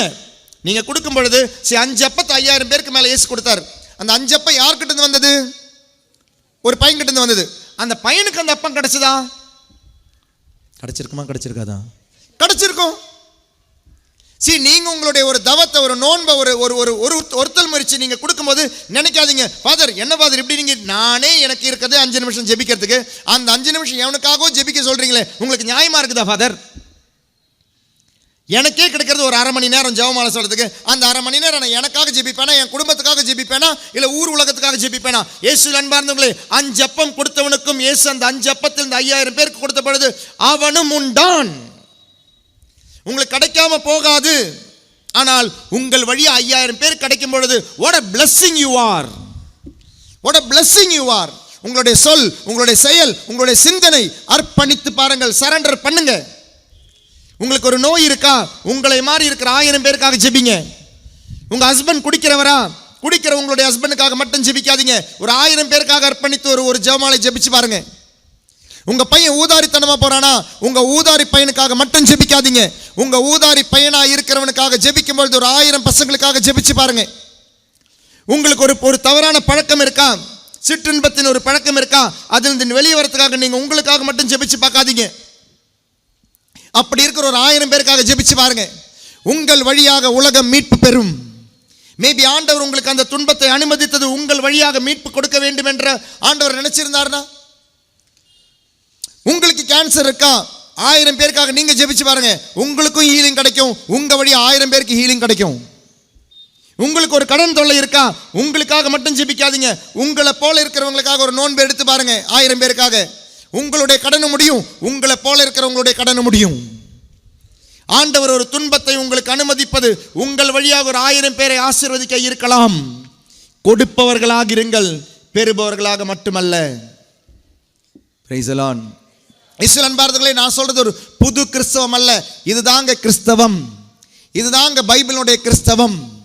நீங்கள் நோன்பு இருக்கும் பொழுது, நீங்கள் ஜெபிக்கும் போது, நீங்கள் தவம் செய்யும் பொழுது, நீங்கள் தர்மம் செய்யும் போது, உங்களுக்கு ஆண்டவருக்கும் தெரிஞ்ச மாதிரி அந்த உறவில் செய்யுங்க, சுயநலம் அல்ல. அதனுடைய கடைசி அந்த வசனம் வாசிச்சு முடிச்சிருவோம். 12வது அதிகாரம் தான் வாசிச்சோம். 12வது அதிகாரம் யோவான் 12 23வது வசனத்திலிருந்து வாசிக்கிறேன். இயேசு அவர்களை பார்த்து, மானிட மகன் மாட்சி பெற வேண்டிய நேரம் வந்துவிட்டது. கோதுமை மணி மண்ணில் விழுந்து மடியாவிட்டால் அது அப்படியே இருக்கும், அது மடிந்தால்தான் மிகுந்த விளைச்சலை அளிக்கும் என உறுதியாக உங்களுக்கு சொல்கிறேன். தமக்கென்றே வாழ்வோர் தம் வாழ்வை இழந்து விடுவர், இவ்வுலகில் தம் வாழ்வை ஒரு பொருட்டாக கருதாதோர் நிலை வாழ்வுக்கு தம்மை உரியவராக்குவர். புரிஞ்சுதுங்களா அந்த வசனம்? நான் இவ்வளோ நேரம் 1 மணி நேரம் கிட்ட பிரசங்கம் வச்சேன். இப்போ இந்த வசனம் உங்களுக்கு புரிஞ்சிருக்குன்னு நினைக்கிறேன். தமக்கென்றே வாழ்வோர் தம் வாழ்வை இழந்து விடுவர். உங்களுக்காக மட்டும் நீங்கள் ஜெபிச்சிங்கன்னா நீங்கள் கிறிஸ்தவன் அல்ல. உங்களுடைய வாழ்க்கையை இந்த உலகத்திலே இழந்து விடுவீர்கள். மாறாக இவ்வுலகில் தம் வாழ்வை ஒரு பொருட்டாக கருதாதோர் நிலை வாழ்வுக்கு தம்மை உரிமையாக்குவர். நீங்கள் நோன்பு இருப்பது, நீங்கள் தவம் இருப்பது, நீங்கள் ஜெபம் செய்வது, ஒரு 1000 பேரை சேர்த்து செஞ்சு பாருங்கள், you will become a Christian. அது நீங்கள் எங்கே சேர்த்து வைக்கிறீங்க, யாருக்கு எங்கே சேமித்து வைக்கிறீங்க? நிலை வாழ்வுக்கு சேமித்து வைக்கிறீங்க. கிறிஸ்தவளாக மாறுவோம். உங்களுடைய வாழ்க்கையில் துன்பங்கள் உண்டு, உங்களை சுற்றி துரோகங்கள் உண்டு, உங்களை சுற்றி நிறைய தீமைகள் உண்டு. ஆனால் அந்த தீமைகளை, துன்பங்களை, துரோகங்களை ஆண்டவருடைய சந்நிதியில் அர்ப்பணிங்க. The best place is holy mass. The best place to surrender is holy mass. அந்த திருப்பலியில் வந்து அர்ப்பணிச்சிடுங்க. அர்ப்பணிச்சிட்டிங்கன்னா அது நடந்துடும், உங்களுக்கு உரியதானால் அது நடந்துடுன்ற நம்பிக்கையில் ஆண்டவர்கிட்ட ஒரு தடவை சொல்லிட்டீங்க, முடிச்சிருங்க. ஆண்டவரே, என்னுடைய பொண்ணுக்கு கல்யாணம் ஆகலை, ஆண்டவரே ஒப்பு கொடுக்குறேன். நீங்கள் நம்பிக்கையோட, தூய்மையோட, பாவம் இல்லாமல் ஒப்பு கொடுத்து விட்டீர்கள் என்றால் அப்புறம் அது ஆண்டவருடைய பிரச்சனை, அது உங்களுடைய பிரச்சனை அல்ல. இப்போ இந்த நைட்ரஜலில் பிப்ரவரி நைட்ரஜலில் நடந்த நைட்ரஜலில் ஒரு சாட்சியம் அது யூடியூப்பில் வந்திருக்கும். 25 வருஷமாக முடியாத ஒரு கோர்ட்டு கேஸ். 25 வருஷமாக அவங்களே அதை பற்றி மறந்துட்டாங்க. அவங்களுக்கு சேர வேண்டிய சொத்துன்னு நினைக்கிறேன், நான் மறந்துட்டேன் அந்த சாட்சியம். ஆனால் 25 வருஷம், அதனுடைய டைம் பீரியட் மட்டும் எனக்கு ஞாபகம் இருக்குது. 25 வருஷமாக கிடைக்காத ஒரு உரிமை, உங்களுக்கு கிடைக்க வேண்டிய ஒரு உரிமை 25 வருஷத்துக்கு பிறகு அவங்கள வந்து சேர்ந்துருக்கு. அவங்களுக்கு கிடைக்க வேண்டிய சொத்துன்னு நினைக்கிறேன், சொத்தோ வீடோ நிலமோ என்னமோ 25 வருஷத்துக்கு பிறகு வந்து சேர்ந்துருக்கு. அவங்களே அதை பற்றி மறந்துட்டாங்க, அவங்களே அதை பற்றி ஜெபிக்கிறத நிறுத்திட்டாங்க. ஆனால் கண்டினியூஸாக இப்போது இந்த டாக்கெல்லாம் கேட்க ஆரம்பித்து மற்றவங்களுக்காக ஜெபிக்க ஆரம்பித்து அவங்களுக்கு கிடைக்க வேண்டியது பாருங்களேன் தானாக கிடச்சிடுச்சு. சேலத்துலேருந்து ஒருத்தவங்க வந்திருந்தாங்க ஒரு முறை நைட் விஜிலுக்கு, நவம்பர் மாதம் வந்திருந்தாங்க. அவங்க அந்த நைட் விஜிலெல்லாம் முடிஞ்சுட்டு வீட்டுக்கு போயிட்டாங்க. அவங்க நைட் விஜிலில் வந்த பொழுது அவங்க அன்றைக்கி நவம்பரில் நம்ம ஜெபிச்சது ஏன்னா உத்திரிக்கை சில ஆன்மாக்களுக்காக தான் ஜெரிக்கோ ஜெபத்தில் ஜெபித்தோம். அப்போ ஜெபிக்கும் போது நான் சொல்லிகிட்டே இருந்தேன், தயவுசெய்து உங்கள் வீட்டில் இருக்கிறவங்களுக்காக இறந்தவங்களுக்காக மட்டும் ஜெபிக்காதீங்க, மற்ற ஆன்மாக்களுக்காக ஜெபிக்கிங்க. யாரும் நினையாத ஆன்மாக்களுக்காக ஜெபிங்க, மற்றவங்களுக்காக ஜெபிங்க. நம்ம திரும்ப அடித்து சொல்கிற விஷயம் மற்றவங்களுக்காக ஜெபிங்க, பரிந்துரை ஜெபிங்கன்னு. இந்த அம்மா அன்றைக்கி அந்த ஜெரிக்கோ ஜெபத்தில் அப்போ ஜெபிச்சிருக்கிறாங்க, மற்றவங்களுக்காக ஜெபிச்சிருக்கிறாங்க. இவங்க ஹஸ்பண்ட் இறந்துட்டாங்க. இறந்தது எப்போனா கொரோனா டைமில் இறந்த பொழுது அவருக்கு நல்ல ஒரு ஃபியூனரல் கூட கொடுக்க முடியல அவங்களுக்காக. அந்த ஒரு வேதனையோடு தான் அவங்க இருந்திருக்காங்க இந்த ஒரு 5 வருஷம். ஆனால் அன்றைக்கி அந்த ஜெரிக்கோ ஜெபம்லாம் முடிஞ்ச பொழுது ரொம்ப நிம்மதியோடு போனேன்னு சொன்னாங்க அவங்களுடைய சாட்சியத்தை. ரொம்ப நிம்மதியோட அவங்கள விடு சென்னை வேளாச்சேரி தான், ஆனால் இப்போ சேலத்தில் இருக்கிறாங்க, பொண்ணு வீட்டில் நம்ம இருக்கிறாங்க. அதில் அந்த தியானம் முடிஞ்சு போன பிறகு when I started praying for others, God gave me a great consolation that my husband is also saved. ஒரு ஃபியூனரல் கூட என்னுடைய ஹஸ்பண்டுக்காக கொடுக்க முடியல ஃபாதர், ஆனால் என்னுடைய ஹஸ்பண்டு இன்றைக்கி ஆண்டவருடைய விண்ணகத்தில் இருக்கிற உறுதியோடு நான் இன்றைக்கி இங்கேருந்து போனேன். Because I prayed for others. அந்த ஒரு நிம்மதியோடு நான் போனேன். 2வது நடந்த அதிசயம் என்ன தெரியுமா ஃபாதர்? இவங்களுக்கு கிடைக்க வேண்டிய ஒரு சொத்து, அவங்களுக்கு கொஞ்சம் நகையும் யாரோ வாங்கிட்டு போயிருக்கிறாங்க, அவங்ககிட்ட கொஞ்சம் பணமும் வாங்கிட்டு போயிருக்கிறாங்க. எல்லாமே சேர்ந்து ஏறக்குறைய ஒரு 5 லட்சத்தினுடைய ஒரு பொருள், அந்த நகையும் பணமெல்லாம் சேர்த்து ஆல்மோஸ்ட் 5 lakhs கிட்ட ஏமாற்றிருக்கிறாங்க யாரும். ரொம்ப வருஷமாக அது கிடைக்காம இருந்திருக்கு. ஆனால் இவங்க அன்றைக்கி அதை பற்றியெல்லாம் ஜெபிக்கவே இல்லை. ஆனால் இவங்க இந்த மற்றவங்களுக்காக ஜெபிச்சுட்டு போய் அந்த வீக்கில் அந்த வாரத்தில் இவங்கக்கிட்ட அந்த 5 லட்சம் வாங்கிட்டு போனவங்க அந்த நகை அந்த பணம் எல்லாமே சேர்த்து கொண்டு வந்து ரொம்ப நாள் ஆகிடுச்சு என்னை மன்னிச்சுக்கோங்கன்னு சொல்லி அந்த பணத்தையும் அந்த காசையும் 5 லட்சத்துக்கு உரிய அந்த பொருளை கொடுத்துட்டு போயிருக்கிறாங்க. அவங்க அதுக்காக ஜெபிக்கலை, அவங்க அதுக்காக அன்றைக்கி கேட்கலை, பட் ஷீ ரிசீவ்ட் இட். நீங்கள் மற்றவங்களுக்காக ஜெபிச்சு பாருங்கள், கிறிஸ்தவம். அதனால் உங்களுடைய நோன்பு, உங்களுடைய தவம், உங்களுடைய எல்லாமே, உங்களுக்கு ஒரு தேவை இருக்கா, அந்த ஒரு தேவையை 1000 பேருக்காக ஜெபிங்க. 26வது வசனம், எனக்கு தொண்டு செய்வோர் என்னை பின்பற்றட்டும், நான் இருக்கும் இடத்தில் என் தொண்டரும் இருப்பர், எனக்கு தொண்டு செய்வோருக்கு தந்தை மதிப்பளிக்கிறார். ஈஸ்வரன் அன்பார்ந்தவர்களே, கிறிஸ்தவத்தினுடைய முழு அந்த ஒரு மீனிங்கே இங்கே தாங்க இருக்கேன். கொடுப்பதில், அப்படி ஒரு பாட்டு இருக்கு இல்லையா, கொடுப்பதில் இன்பம் பெறுவதில் இல்லை. என்ன பாட்டது? காணிக்கை பாட்டான். கொடுப்பதில் இன்பம் பெறுவதில் இல்லை, தந்தையே என்னை தந்தேன் என்னை. ஏதோ ஒன்று. Praise the Lord, hallelujah, praise the Lord, hallelujah, சத்தமா ஹல்லேலூயா. அதனால் இந்த தவக்காலம், இந்த 40 நாள் 46 நாள் இதில் மட்டும் கிறிஸ்தவம் ஒதுங்கக்கூடாது. 365 நாளும் மாற இந்த 40 நாள் உங்களுக்கு காரணமாகட்டும். கொடுக்கிற கடவுளுக்கு கொடுங்க, மனுஷனுக்கு கொடுங்க, நன்மையாக கொடுங்க, சந்தோஷமாக கொடுங்க. உங்களுடைய தவம் பிறருக்காக, உங்களுடைய தர்மம் பிறருக்காக, உங்களுடைய ஜெபம் பிறருக்காக, உங்களுடைய நோன்பு பிறருக்காக. live for others, pray for others, do the charity for others. பிறரை நினைத்து வாழுங்கள். எப்பவுமே உங்களுடைய மனசில் இருக்கட்டும். மற்றவங்களுக்கு ஒரு தொந்தரவாக நான் இருக்கக்கூடாது, மற்றவங்களுக்கு ஒரு தொந்தரவாக இருக்கக்கூடாது. அது சின்ன சின்ன விஷயமா இருக்கலாம், பெரிய பெரிய விஷயமா இருக்கலாம். மற்றவங்களையும் நினச்சி சில விஷயங்களை நீங்கள் செய்யணும். பிரைஸ் தி லார்ட், ஹல்லேலூயா, ஹல்லேலூயா, ஹல்லேலூயா. அது ஒரு கார் பார்க்கிங்கில் கூட மற்றவங்களை பற்றி யோசிங்க. நீங்கள் பைக் ஓட்டுறவங்களா, பாண்டிச்சேரிலாம் இன்றைக்கி நாங்கள் போன போது நமக்கு போகவே முடியல, ரோட்டில் போகவே முடியல. ஏன் தெரியுமா? மற்றவங்கள பற்றி யோசிக்காமல் கார் பார்க்கிங் பண்ணுறதுனால, மற்றவங்கள பற்றி யோசிக்காமல் ஸ்கூட்டர் பார்க்கிங் பண்ணுறதுனால, மற்றவங்கள பற்றி யோசிக்காமல் சிக்னலில் கட் பண்ணி போகிறதுனால. மற்றவங்கள பற்றி யோசிக்கிறவங்க ஆராதிப்பவர்கள். நீங்கள் உங்களை பற்றி மட்டும் யோசிச்சிங்கன்னா நீங்கள் பக்தர்கள். இயேசுவிடம் வருவது உங்களுக்காக மட்டுமல்ல, உலகத்திற்காகவே வாங்க, உலக மீட்பிற்காக வாங்க. கண்டிப்பாக நீங்களும் மீட்படைவீர்கள், உங்கள் வழியாக உலகமே மீட்படையும். ஆண்டவருக்கு ஒரு அன்னை மரியாள் போதும். அந்த அன்னை மரியாள் கொடுத்த பொழுது உலகத்தை மீட்கும் மீட்பரை தந்தார் ஆண்டவர். ஆண்டவருக்கு 12 சீடர்களை போதும். கொடுக்க அவர்கள் முயன்ற பொழுது உலகம் முழுவதும் கிறிஸ்தவம் போக காரணம் அந்த 12 பேர். தோமையார் என்று ஒருவர் இங்கு வராமல் இருந்திருந்தால், அருளானந்தர் என்பவர் ஒருவர் வராமல் இருந்திருந்தால், சவேரியார் என்பவர் ஒருத்தர் வராமல் இருந்திருந்தால், யோசிச்சு பாருங்க. யாரோ வந்ததுனால இன்னைக்கு நம்ம கிறிஸ்தவளா மாறி இருக்கிறோம். அதனுடைய உண்மையில் வாழ்வோம், கொடுத்து வாழ்வோம். Price the Lord. சந்தோஷமா ஹல்லேலூயா. அப்போ இந்த திருப்பலியிலும் கொடுங்க. யாருக்காக, எதற்காக? உங்களுடைய மகளுடைய கல்யாணம் நடக்கலையா? கொடுங்க.